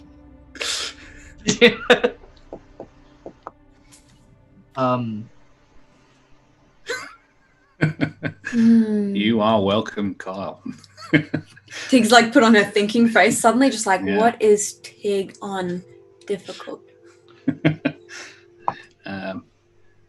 Look, we can always go with him, see what else is there. We might be able to receive some assistance from Maybe the Book Raven. is Surely Book's not here by himself, right? No. Book, why were you sent here? He hops around the back again and pecks the Oh, right. stuff. Does she know I'm here? Yeah. Yeah, right. Yeah. To get here, I made a deal with Kernanos. He just puts his feathers on his head like this. Show the Exactly. that Kernanos, yes. Yeah. And does it so too. I need to acquit that deal before I can give the Raven Queen her shiny thing. And I will be But glad Dale? to. Sorry? Acquit Dale. Acquit. Acquit Acquit the deal. Oh, for God's sake. the Dale. Even Tig's just like, Yeah, the Aussie accent and complicated words don't mix very well. And he like taps his Al, chest. I've known you for years, and that's still hard to separate. Yep. He Yeah. taps his chest and goes, "Acquit Dale," and then points back towards the east. Yeah. I agree, but I have to kill the dragon first, apparently. can where books say we go give help to make this go bye-bye? No. No. How far? Me- How far that way, Book, to Nasty Dragon? It is a dragon, right? Shrugs and then holds his hands like close together. It's close to a dragon. I mean, we told Kurnos we'd deal with this dragon, but there's no reason we couldn't make a pit stop, especially if it helps us. I mean, look, we can definitely go. Yeah, all right. Lead on, Book. Unless, Felix, you have any particular feelings on this matter? Points north. I say we follow. Sorry, I say we follow book. Sure. Points So- north and then cocks his head. Then points east and cocks his head. A quick Says- deal, Book. Yeah. Points north Yeah. says dragon. No, far. And then hands close together. Oh, good. And then sort of like tries to hold up two feathered fingers. Then points towards the east and just starts doing this. Oh, it's a long way. Yeah. Oh. And just goes here. Oh. So it can just be here? Book. Yeah. Oh, you were magicked here. Yeah. Yeah, right. So we go with Book, and then all just Do we Nah, poof over nah, there? nah. We have to walk. Sorry. Tig can walk. Yeah. Yeah. You're all doing it now. Nah. All right. Well, I mean, This sounds like more than a pit stop now, Dom. yeah. Maybe the pit stop is the dragon. Hmm. One hell of a pit stop. I mean, it beats fighting a god. I don't know if it does, mate. I genuinely don't know if it does. No. This is a thing that the god was concerned about, and something that can concern a god. I mean, it's been outsmarting Kernanos. But it's got 4 of us. What is it gonna outsmart Tig? Well, quite. And Tig likes to play. And once again, Exactly. 3 of us did take down a dragon Sure. Yeah, no. beforehand, you know? All right. So, Book, you're not going to come with us if we go for the dragon first, are you?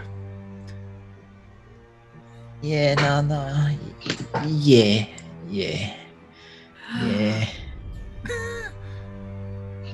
I'm struggling here. Is that a yes or a no? I say It's like yes. you can insight if you want. Sure. Tig's telling you it's a yes. It's a yes, but he's not happy about I it. certainly Yeah. don't want to, He but I speaks think I have to. He speaks worse than the rest of your people, Valstein. God. I take that as a personal slight. Hey, Oh, there's Jesus. a- Whoa. Yes, Yeah, he it's the will be biggest following. waste He of does a- not. He does not want to be following. And with that, Alistair he performs the Vulcan mind meld. points north like quite Dale, and then just goes invisible. Good call, mate. All right. You can hear Where? him hopping back and forward. So, If he's in within 10 feet of me, blind sense. sure.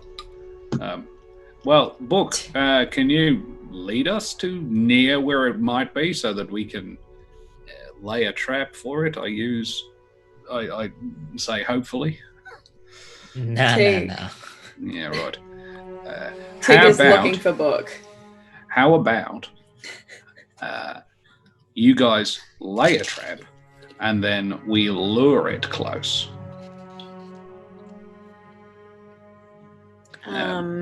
Traps work best with a lure. I'm reasonably comfortable in this place. Don't really like this idea. I'm rethinking it as I'm saying it, but if I was to attract the dragon's attention... He appears again and then starts hopping and he hops and flutters by flapping his little wings as fast as he can, but he can't really fly. Hovers for a second, then falls attract, and then jumps and does it again. It flies. And then holds up his spell book, and someone who casts spells can make an intelligence check. I cast spells. I also cast spells. Okay, someone that casts spells above I'm level 3 can That's, I think, me. And a Yeah. crit. That 20. So he's Boom. pointing, and you sort of sit there, and you sort of start you're gonna wish you had that in the fight in a minute. He starts pointing to it. And you sort of look at it, and it's a weird way to do it, and it sort of seems to be in a language you don't quite get, but the symbology is close enough. He has the ability to cast fly. He taps it and then points to one of you, attract, and then this, then jumps and tries to fly again. He can make one of us fly. Yeah. I mean, We fly? I know. I think I can guess which one of us would derive the most joy from that. We fly. I mean, I could. Can you, Book? Can you only make one of us fly? He starts looking through his book as I check his sheet.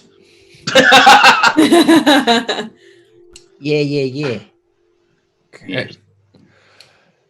I mean, I can also grant it to one of us. Yeah. Well, But- look.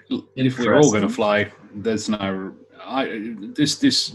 Can you see? Can we see? Is there any features of the terrain at all?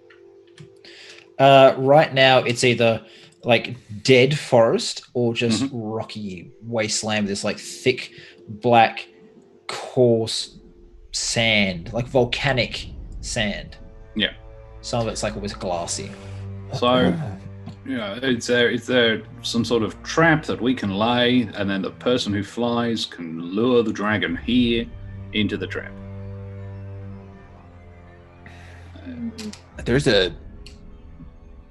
I've knocked things out of the sky before, but dragons are I mean, I tried it on the last one we fought, and it hard to hold.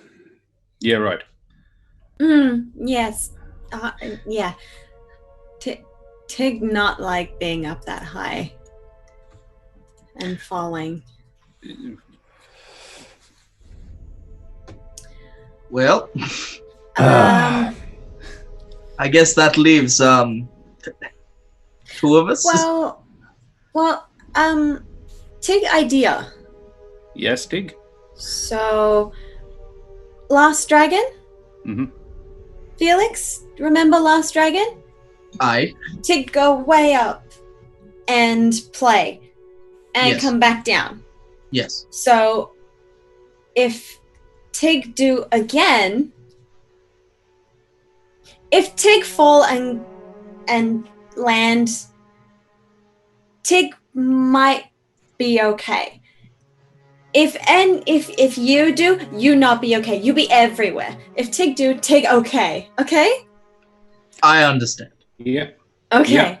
Okay. So I'm agreeing with Tig that Tig might well be the lure. I'm just wondering if there's any point if we can't. It'll get it to where we want it. I just don't want to run the risk of it catching her.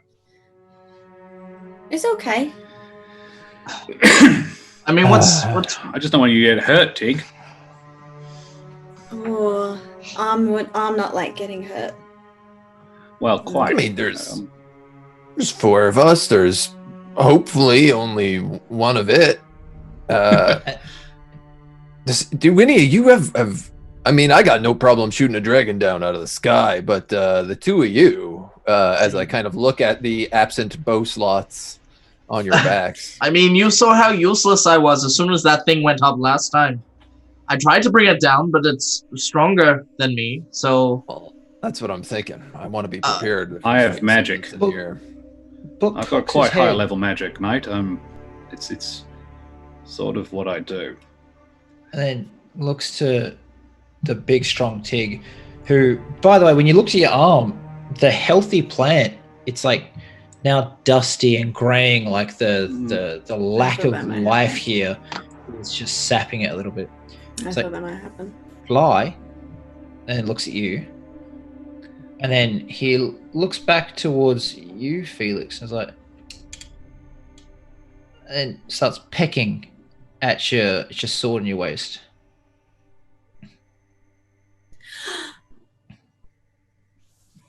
Felix.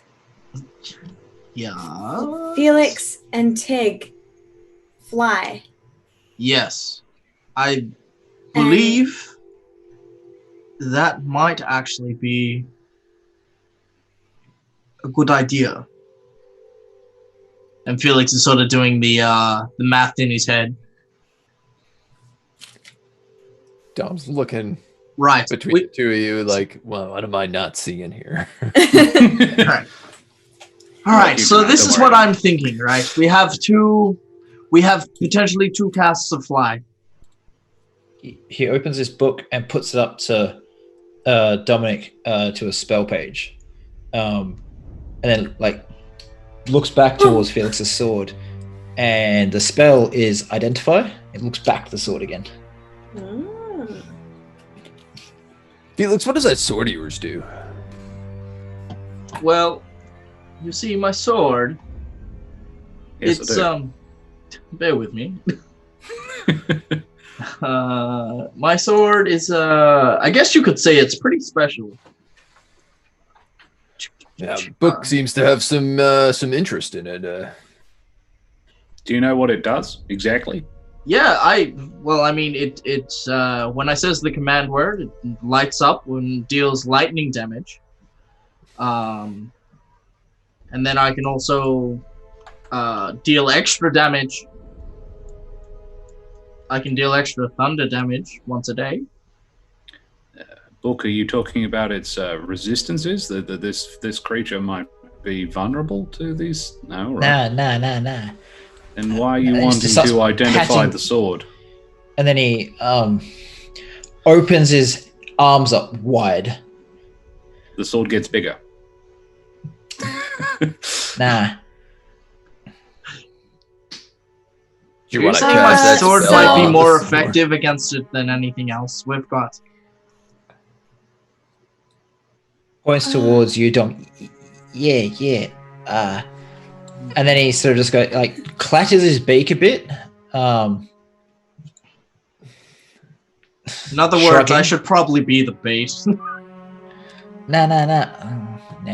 No. So he sort of gives up that he can't get his point across. Felix, give him your sword for a minute. All right, let's whip out my sword and sort of holding it towards you, Dom, and then towards the book, then towards the sword. I think he wants you to do something with my sword. Yeah. Oh, there we go. I start taking the book and I'm like, oh God, all right. Can I can read the spell? Can you cast Identify normally? No. Okay. If you spend an hour studying this book, you can learn to cast Identify. I will allow that. Oh. What are you? Like, class-wise. I'm being flexible. I'm a fighter warlock. Okay. Okay. But Eldritch Knight, Eldritch Knight fighter? Arcane Archer. Right. Yeah. The worst fighter class. Hey. Well, I mean, I guess we're not in a rush as long as we can get somewhere safe. It might take me a little bit, but I think I can decipher this. I mean, any one up against this dragon is worth a shot, you know. Sure. Let's do that. Let's take it. Sure. All right. So, I'm gonna feel like such an idiot if I'm missing something. Book hops off towards the sort of denser part of the forest, and then sort of like motions for you to come over. We do. And then he turns into a dragon and eats us. He was the dragon all along. Foiled again. He hands Dominic the book, and then pats the ground. I take a seat. All right, you can start studying the book for an hour if you want. Let's do not it. the bird, the actual tome.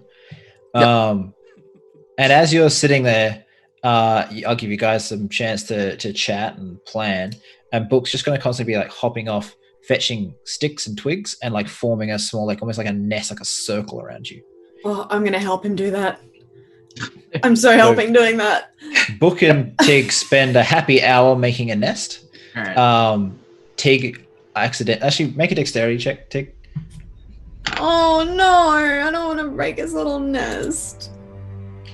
24. Natural 20? What is this? 3 nat 20s and you're not in a fight? And a crit. And a crit. 1 in a row. So you sort of sit there and you very like delicately place the twigs down, and yes, you make a nice little nest for you guys to be in. It actually helps you block some of the vision around the place, helps you blend into the surroundings. So you get you can all roll a stealth check if you wish and add 10 to it. Oh, he's a smart little bird. Like right now? Yep. All right. Never passing up a chance 31. to roll stealth. 31.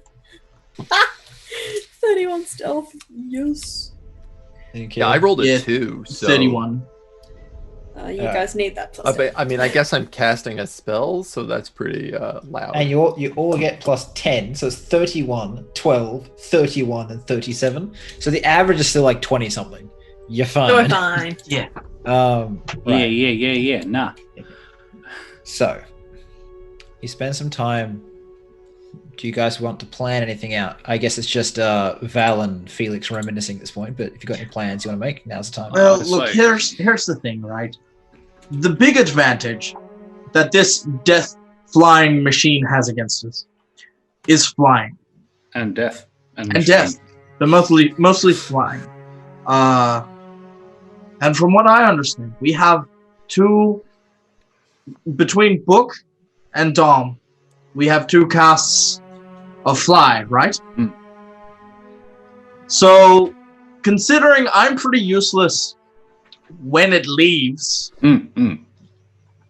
safe to assume I'm probably going to be one of the flying people. Yep. Don't disagree. Yeah. Tig can punch for a whole lot, I noticed. and she did handle herself pretty well with the dragon last time when it was flying. Yep. So I vote, and you've got spells, and I do. Dom has his bow. I have a few You guys ideas. to find on the ground. So probably me and Tig should be flying. Yep. At least if there's 2 of us, Tig can be the distraction, and then I'll poke from behind. You know? Tig? She makes a good distraction. It depends on how big the thing is, but I do have a couple of ideas of stuff I might be able to do. Mhm. The force cage is something that does occur to me. Depends how big it is, though.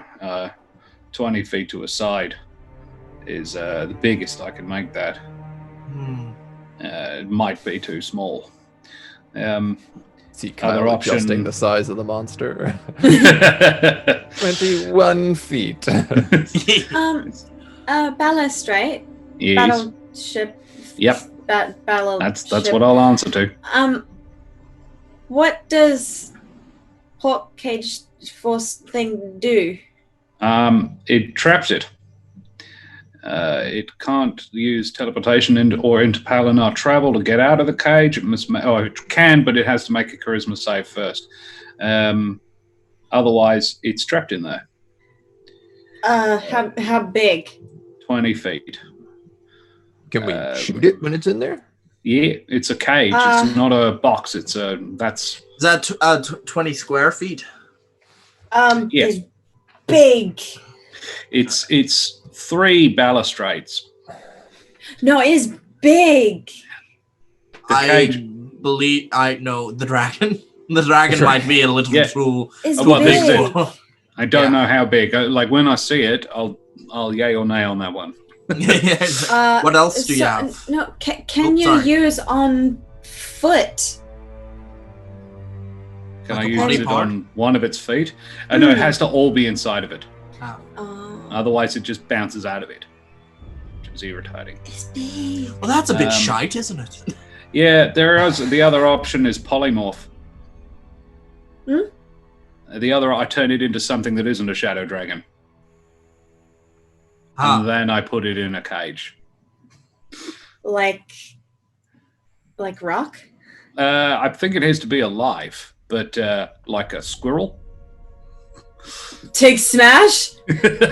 Well, no, because if you then smash it, the squirrel breaks and the dragon comes back out of it, so you have to not smash the squirrel if we do that. Well, I mean, that doesn't... You sort of need to kill this thing, right? Well, here you go. So, you turn it into a squirrel, and you hold the squirrel, and then you fly really high. And then you drop the squirrel. How does dragon fit in the squirrel?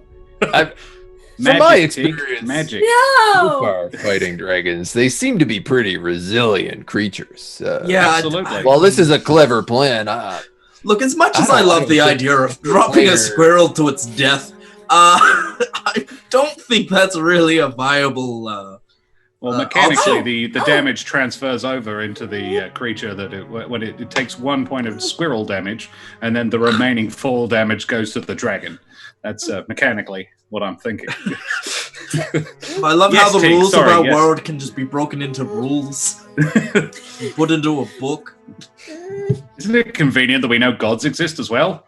Imagine if you didn't. Tig! You just have to take everything on faith. Yes, Tig, sorry. Tig! Yes. You talked, like, pointing to Felix, like, you have in the sword. Yeah. Due to squirrel. Yeah. See, dragon no like. Sure. Due to squirrel, and then is dragon. How is squirrel? Just like looks at them and it's like, how is squirrel a dragon? I'm not wasting a spell slot to demonstrate.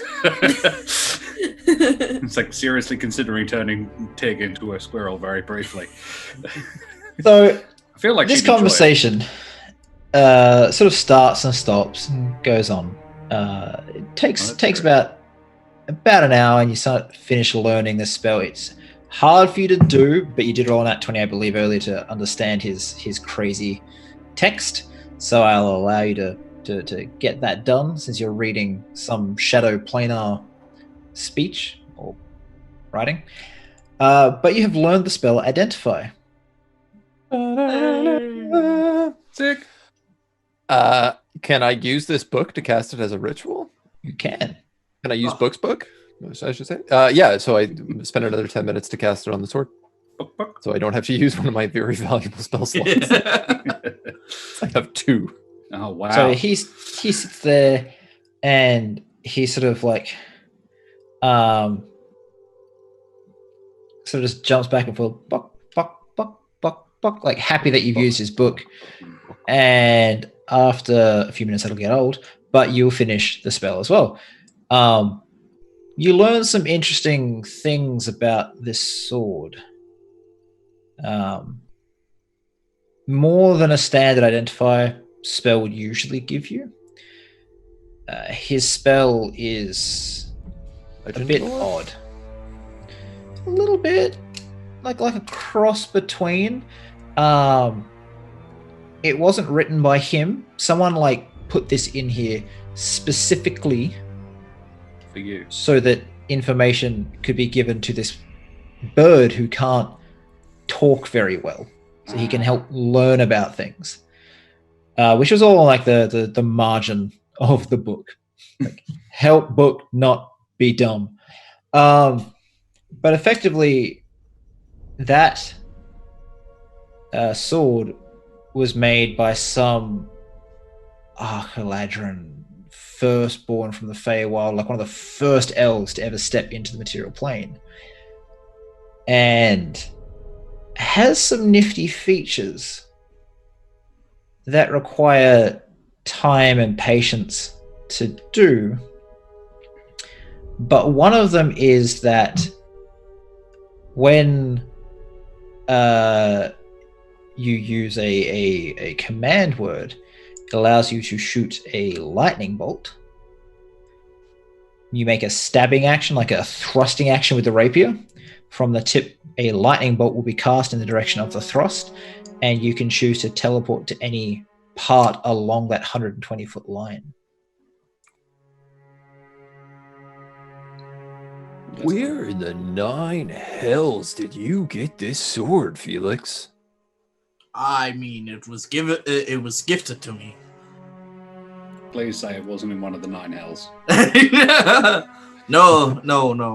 Long story short, I served a king, and we had a pretty nasty battle, but we came out victorious, and this was sort of the gift that I had received from him.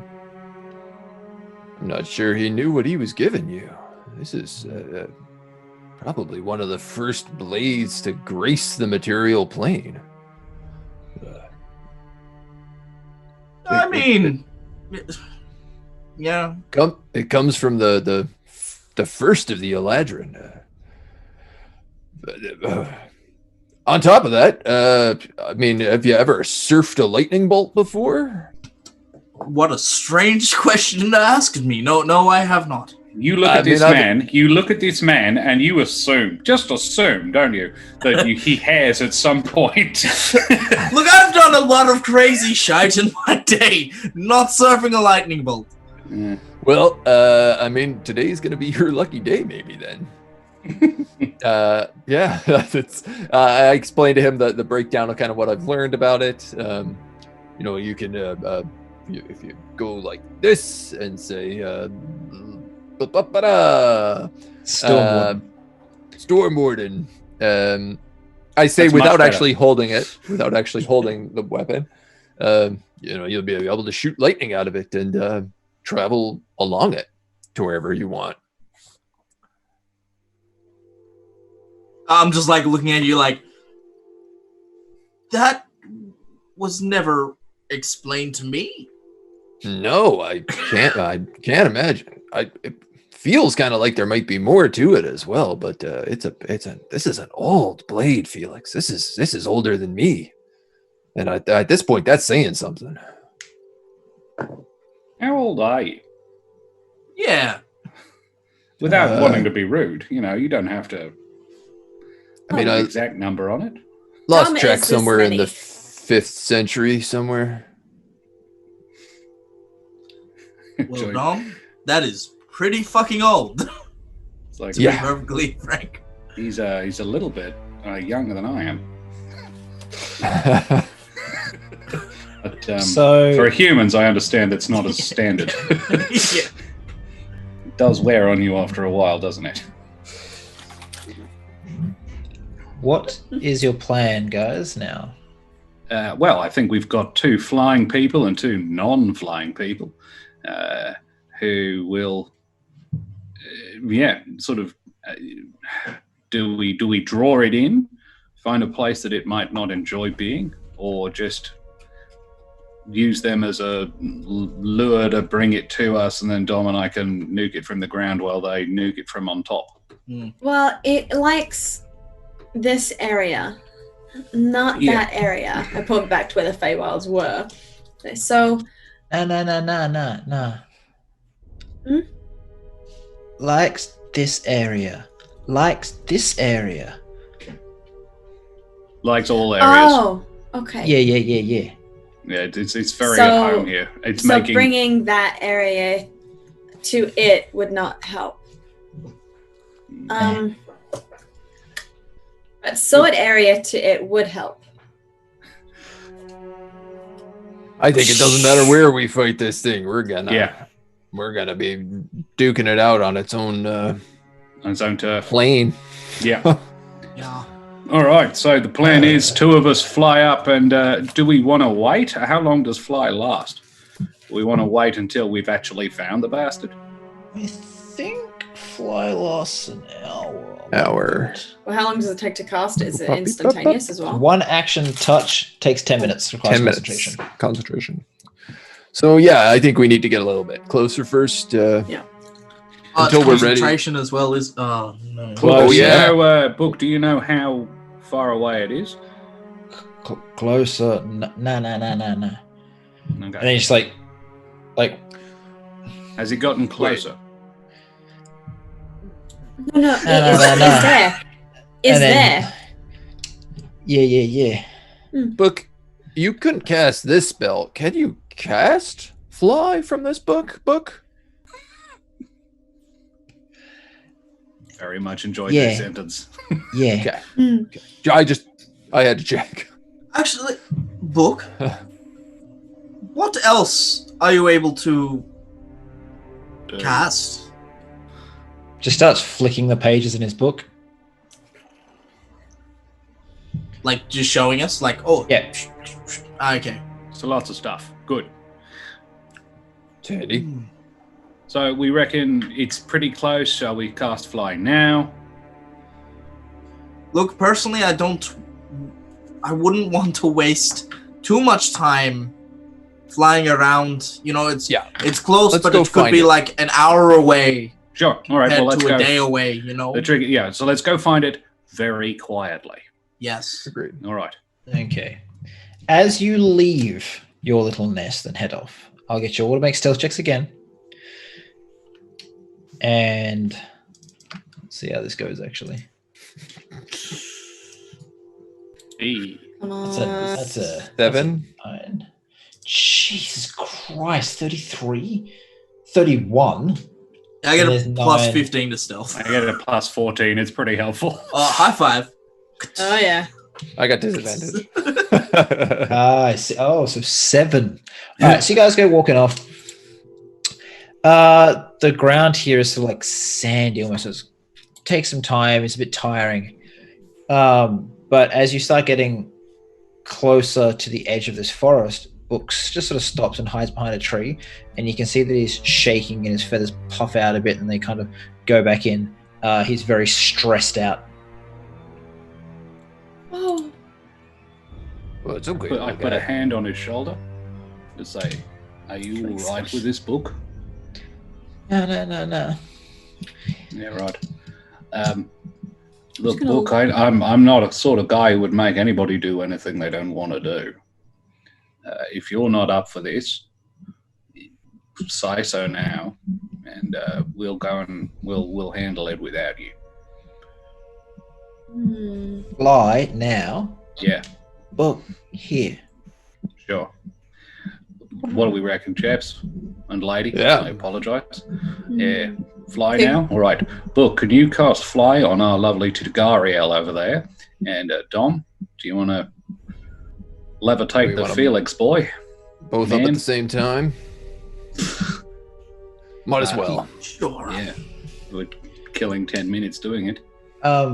So Book hops up to you, Tig, pecks your arm softly, and then pulls out one of his wing feathers and sort of hops and like is trying to put it in your hair. He's like motions for you to come down.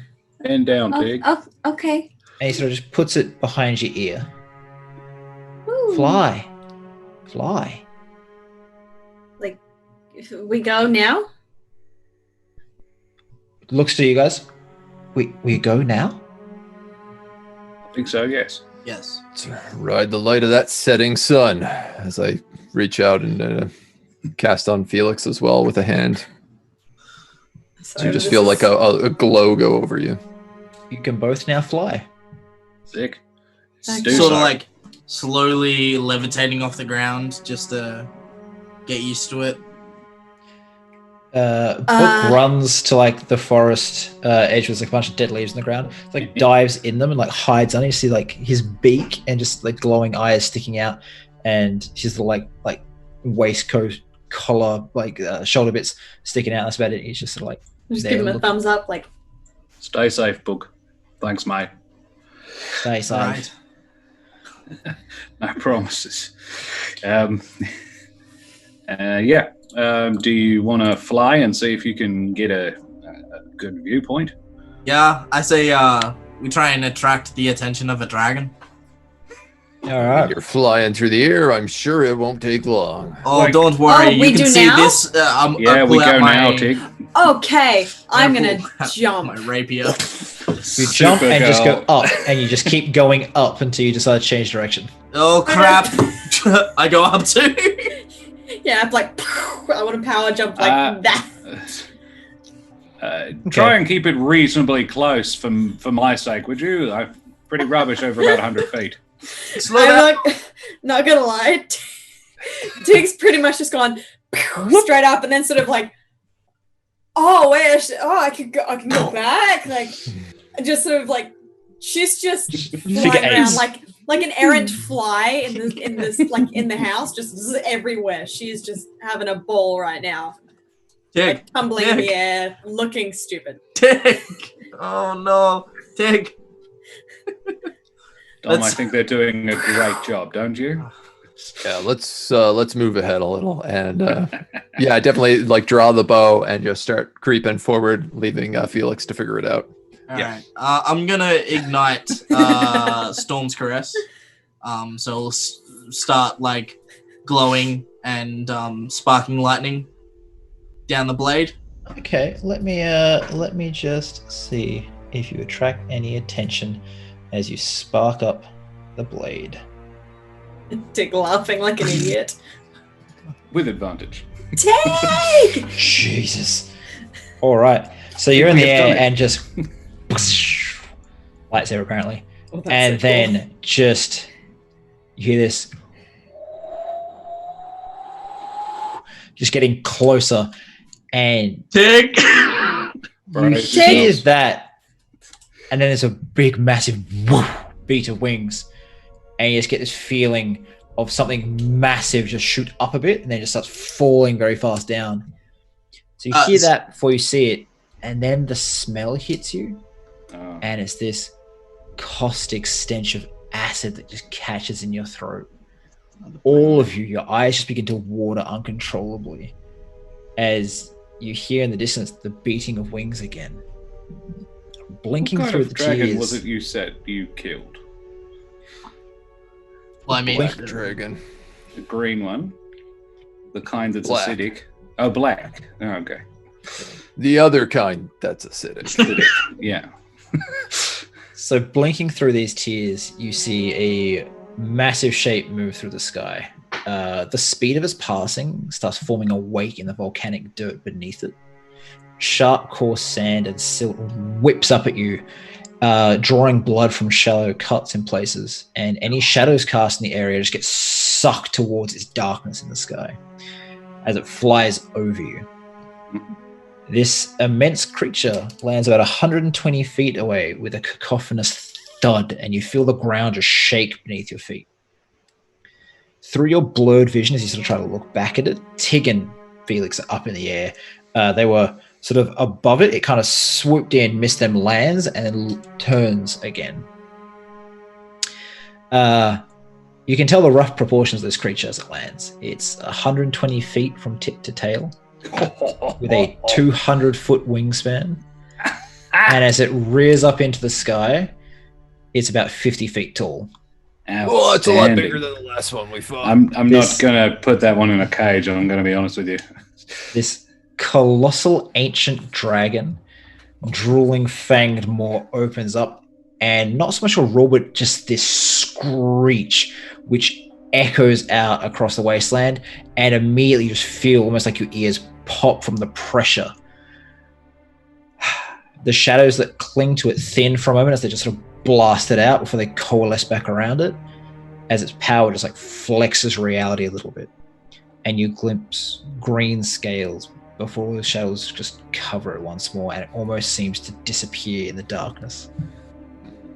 It's looking straight up at Felix. Perhaps we could reason with Roll it. for initiative. Yeah.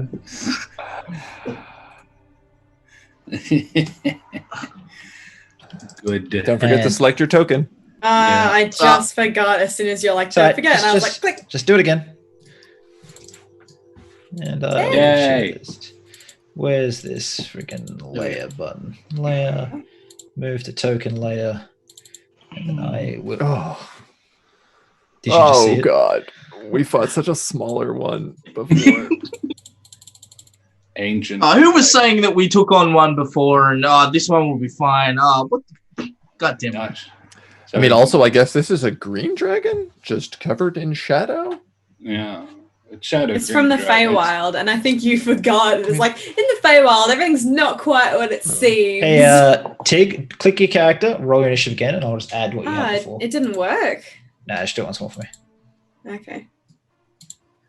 I mean, also, it There you go. it seems to be drawing There you go. shadows towards it, so I'm assuming my arrows are just going to heat seek. Boop. Like, I feel like it's going to take whatever's in your arrows out of it. What did you roll? Really love that idea. 13. I hope it works out for you. How cloudy is it today? There is no clouds. There is Oh. no stars. There is no moon. It's just Perfect. darkness. That's what an assassin likes to hear. It's dark. So it lands. It looks at you. And the first thing it's going to do in its turn, as I open his character sheet and check how far I can move. Oh, fucking million? Sure, okay. Sorry. Right, so it's going to leap towards you to it's at 120 feet away, from 60, so that's to stay 60 feet away. Where's my little measuring bar? It's going to be... We'll put it... Okay. Can I? I'm still looking at. I'm still looking at the Fey map. Yeah. Yeah. I'm about to... Oh, there we go. There. No worries. All good. There you go. Oh. Ooh. Oh, Oh, he looks delicious. you big boy. So he jumps 60 feet in the air, Good. and then he's going to dash to be over you. He's here right now. Cool. But he is about 10 feet off the ground, looking down at you. Your turn, guys. It'll be... Who's next? Why is my roller, I think, gone? All my stuff is not working. Turn No, on. Okay, we're it switching is up. Valistae. Mm-hmm. Can you guys see it? Yeah. Can you see Yeah. what's directly in front of you? Cool. All right, Yeah. Valistae's turn. Yeah. Yeah. Okay. Feed me. Yeah. And I get the stick out and I light it and fuck it. Why not? I go over to said Shadow Dragon with Void's Call and I slash the fucker up. All right. Maybe. You run up to it, make your attacks. I will go here. And I will This thing is loud. green See. flame blade because why not? And I will Void's Call. Maybe. Where's the button? There it is. Boom. Oh, that ain't bad. Does 22 hit is the question. The answer to which might surprise you. No. Not impressed. Not impressed at all, Kyle. 22 doesn't hit. Sure. As No you sharpshooting this fight. swing into it, it just sort of looks down at the blade, and the blade stops, and you can feel its anger and your intent just like battling with it. It's like the shadowy substance is forcing the blade back. You don't even reach it. I say to Void's Call, I'm like, if you're hungry, help. I grant you alacrity of body. And he has hasted you. Ooh. I try again. See if you hit. 23. You have a booster? You don't. I don't. I've already used it. Unfortunately, just a smidge too low. We've nailed down the principal finding of this experiment, which is 23 is its AC or better. Better than 23, yes. Yeah. You just missed. Yeah. Right. That's me. Next up, Dominic. Yeah, I'm gonna cock 3 arrows and just try to shoot up kind of into its stomach. Go for it. So miss and miss. They all miss. All of those As second rolls were really great. Yeah, they were. All the attacks just shatter across its scales, and you hear this little percussive, like, bangs as Ding, ding, ding. the shadow arrows hit it, sort of detonate, and it absorbs that shadow, and its presence seems to grow. You get this, like, feeling just pressing down on you, and it beats its wings once in this, like, big woo. Everyone within 15 feet of it needs to make a dexterity saving throw.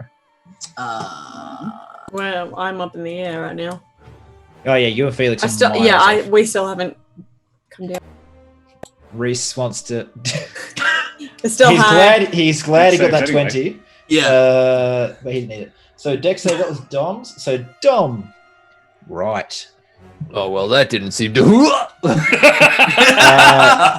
You take 15 points of bludgeoning damage and are knocked prone. Yeah. It then is going to pretty much. It'll fly down to the ground and land. Right. Tig, you're up. All right. I would like to dive bomb. Yeah, you're about Yes, 100 Tig. feet in the Yes. air. Yeah. So I will actually allow you to like dash down, and then next turn you can move all that motion into like one big thud as Yes, you like please. smash into it. You'll take a bit of the damage, but you're just gonna bodily like slam into it. It's okay. Yeah, I would pretty much like to Superman just Yeah. into the sides. Just big fist out in front of you. I'm pretty much aiming for its wing, to be honest, if Right. possible, Cool. because it was just had its wings open for a wing beat. Yep. So yeah, dash and pew. Felix, All right. you I are would- 80 feet above it. 80 feet above it. Awesome. I would like to move 60 feet towards the direction of behind it. And use my cunning action, which is a bonus action to dash.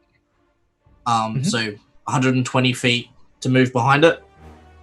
Yep. I'm sure that covers where I want to go. Yeah, you can land behind it if you want to and stab it. Yeah, and Or can yeah, hover. and do an attack with Storm Caress.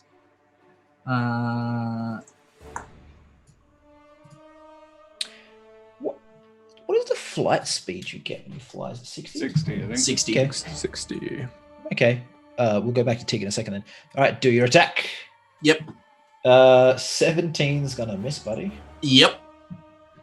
My God. Right. This is Just getting. roll in a ball and Roll above cry. 10, please.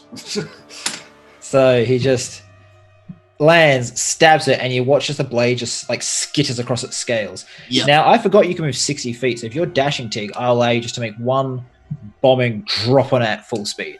So make a single attack. Yeah. Can I add anything to this to do so? Anything or no? you have to add from your list of stuff, you can. Great. I'm gonna rage. Okay. Good stuff. I'm also Good gonna. call, You good know call. what? I'm also gonna use my Great Weapon Mastery. That gives you -5 to your attack to roll to hit.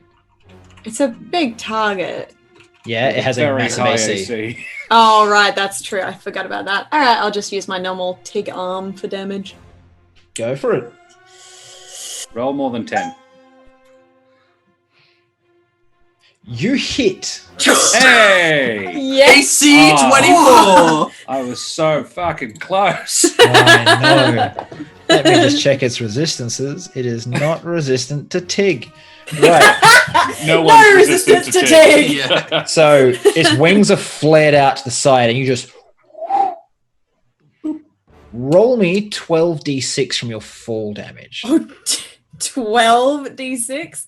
How Uh-huh. do I advance? Is that advanced dice roller? Advanced dice roller, and then you go, and there's like a thing you can Yep. change to d6s and put it number 12. d6. Boop. And Okay. halved. 48 plus, no, not even so. 48 good. plus 20 is 68 points of damage. You slam into its wing, and its wing doesn't bend or buckle. You just bounce off its wing, falling to the ground. You take half of that damage, So 34. and then you can halve that again because you're raging. 12. 8. 13, 12, 17. 15, 16, 17, yep. Oh, Cool. if you're adding her attack damage or just the falling damage? All of it, all of it. Okay. That's all right. I've been following the math on that one. All right. It turns to you, Teague, Yes. and using Notice me. its next legendary action Mm-hmm. is going to, where is it? Make a tail attack at you. As it just sort of like this out of nowhere, out of the darkness, just whoosh, whips out at you. Yep. Tail attack? Why does it have a tail attack? It's Whatever, I'll fine. use its claw. Crit! Not a problem. Actually not that bad. Hits you for 37 points of damage. Halved. Yeah, halved down to Sweet. 18. Yep. All right. It is now It's its turn. This dragon rears up, looking at these pathetic little mortals that are trying to get under its feet. What's the range of this? Okay, 30-foot cone, it says. It's going to move to here and 30-foot cone out to hit everyone in front of it, which would be Valiste, Tig, Dominic. Make dexterity saving throws, please. Do we get some attacks of opportunity for it moving? Anyone that was in base contact could, yes. Oh, yes, that is Tig. Oh, yep. So dexterity first. It's still meant to be, I mean, because I can only move in squares, obviously. Felix and Valiste is still in contact with you. Yeah. Tig and Dom can make attacks a lot. Sweet. Okay, I'll do my dex save first and then that. So, yep. I'm rolling pretty. I don't think I'm going to shittily make the today. dex save, but I'll make the attack after. Mhm. Pretty shite. You know what?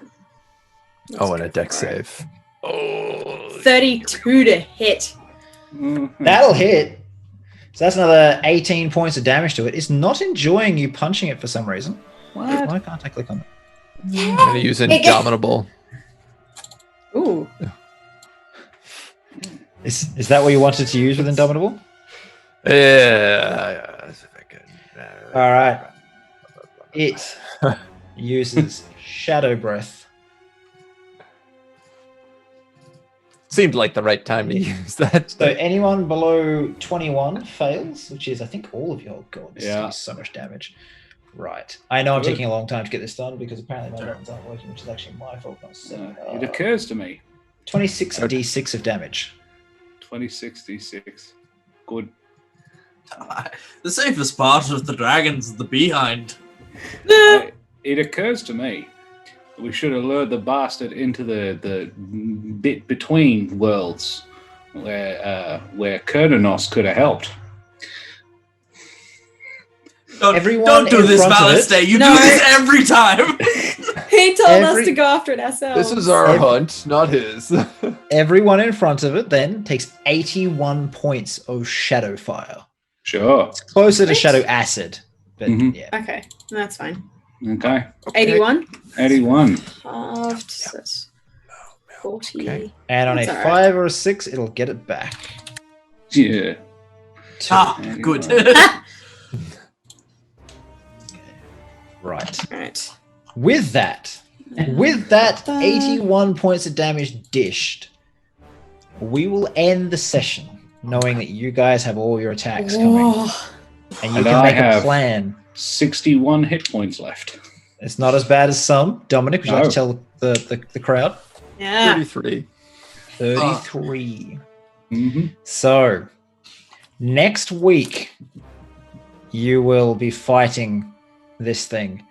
Know that you have not managed to scrape off less than 20% of its hit points have been taken off by Tig so far. And that was with a big hit from her. So, let's see what you guys can plan during the week. And I'm keen to watch this chat unfold as you make your plan to wreck this thing. Our final stand. It feel like- is a very powerful creature. I Yeah. feel like what's going It's to end only up an happening ancient here. drag. I know, right? It's just sad.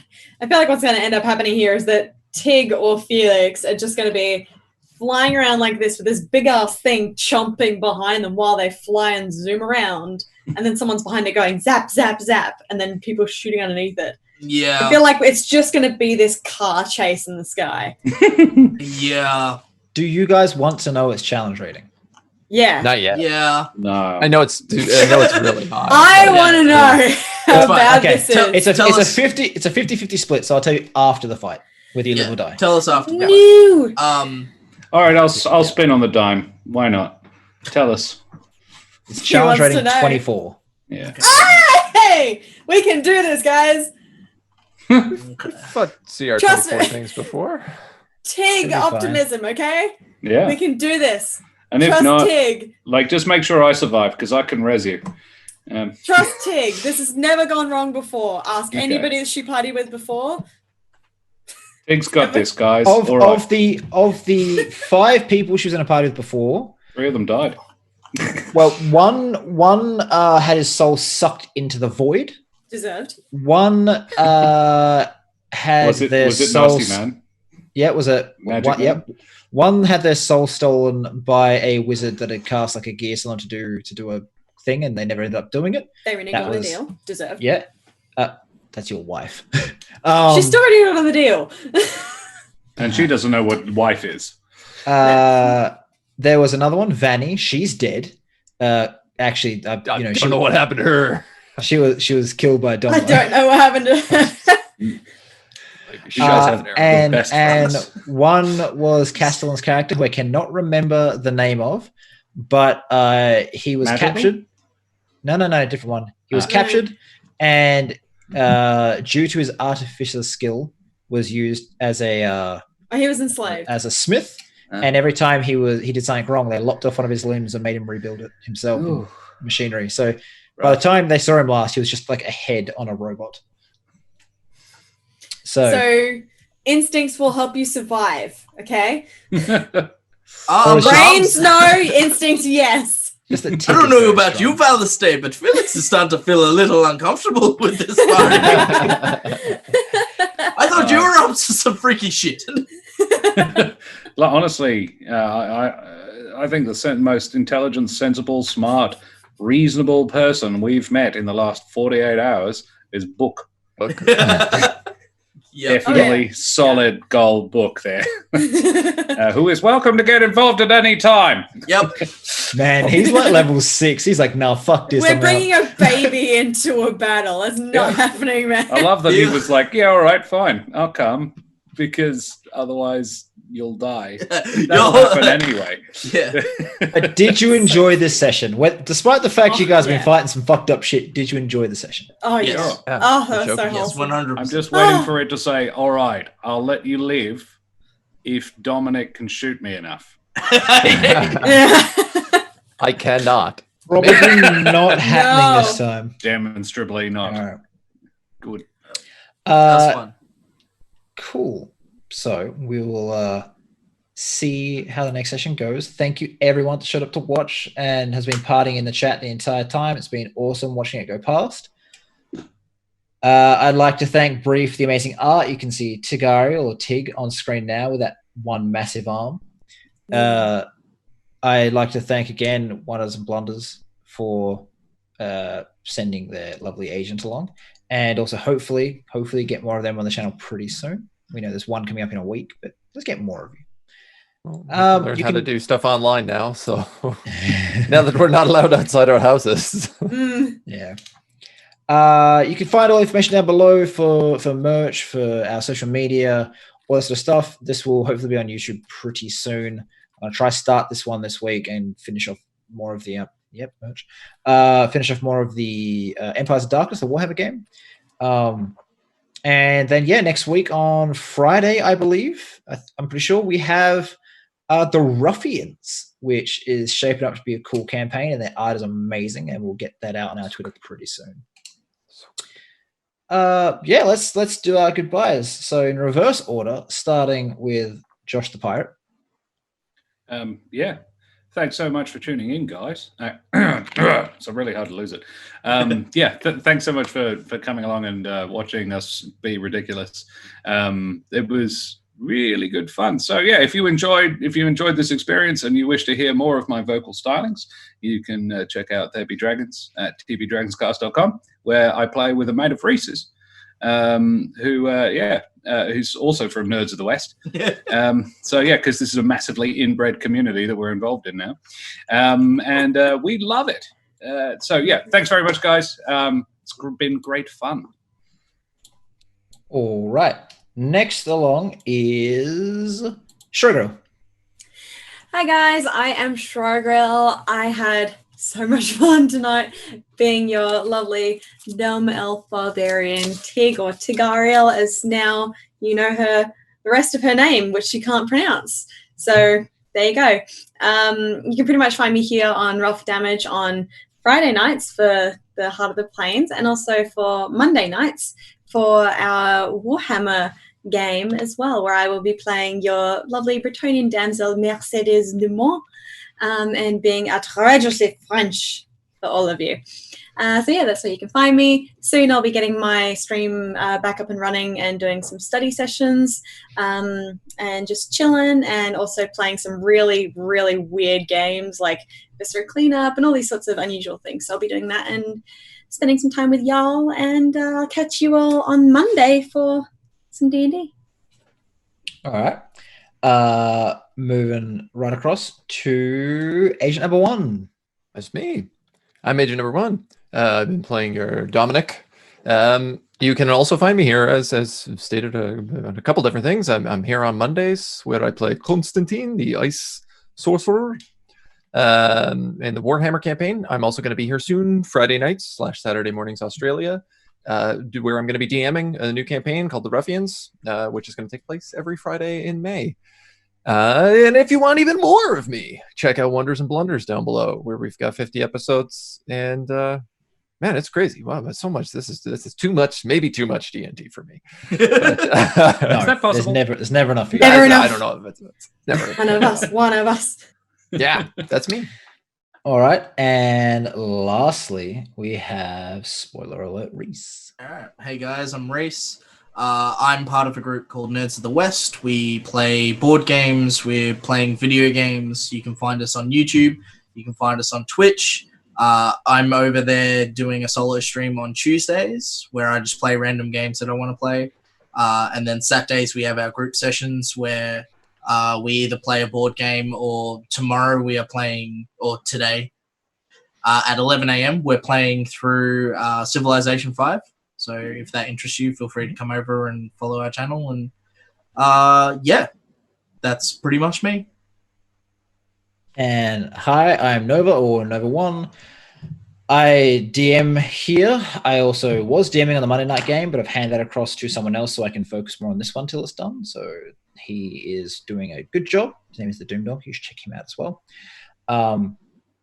And I sometimes stream my own channel. I've been doing a bit of Bannerlords and a few other bits and pieces, and I'll just be playing what I play.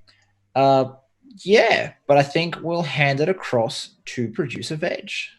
Producer Veg. 20 buttons later, and I'm here. Hey guys, it's me. Yes, that's right, the dude in the chat. Fantastic game, guys. Honestly, the twig and the book scenario by far highlights. So cute. My God, Studio Ghibli / Disney princess moments. Oh, all over. my heart! It was brilliant. Oh. Loved every second of it. Thank you all in the chat for being here as well, of course. We do this for the love, and so we can entertain you guys, and you guys have been amazing. Thank you for all the subs and the biddies that have been chucked out. All these guys have been using their donation bonuses amazingly tonight, and I imagine next week it's going to be even more so. Yeah. I think you covered everything. So I'll get right on with it, as we do at the Who end. we raiding? That's exactly right. Who are we reading? Who are we giving the love to today? I have been looking at this stream for a while, but he's still on starting soon, and I'm very hesitant to chuck anybody to a starting soon stream, but I'm going to do it. I'm, if anything, a diligent man. A good fella Benefit of the doubt. yeah. A good fella called Ko, who is someone that I have played D&D with previously, years ago, before I started doing streaming, is going to be running a game called Dicing with a Death, which I believe he's doing a very high-stakes game. It's amazing to watch him do it. He's a great DM, and you should definitely check him out and show him some love and get to know the community over there, because they're a great bunch of people. So, we'll send you off over to his stream, which I believe should be starting any minute now. Tell them where you came from, show them some love for D&D, you know, chuck up your favorite raid emotes, and we'll catch you on the flip side next week. Goodbye, guys. Awesome. Bye. Bye. Bye, guys. Bye, guys. Bye. Bye, guys.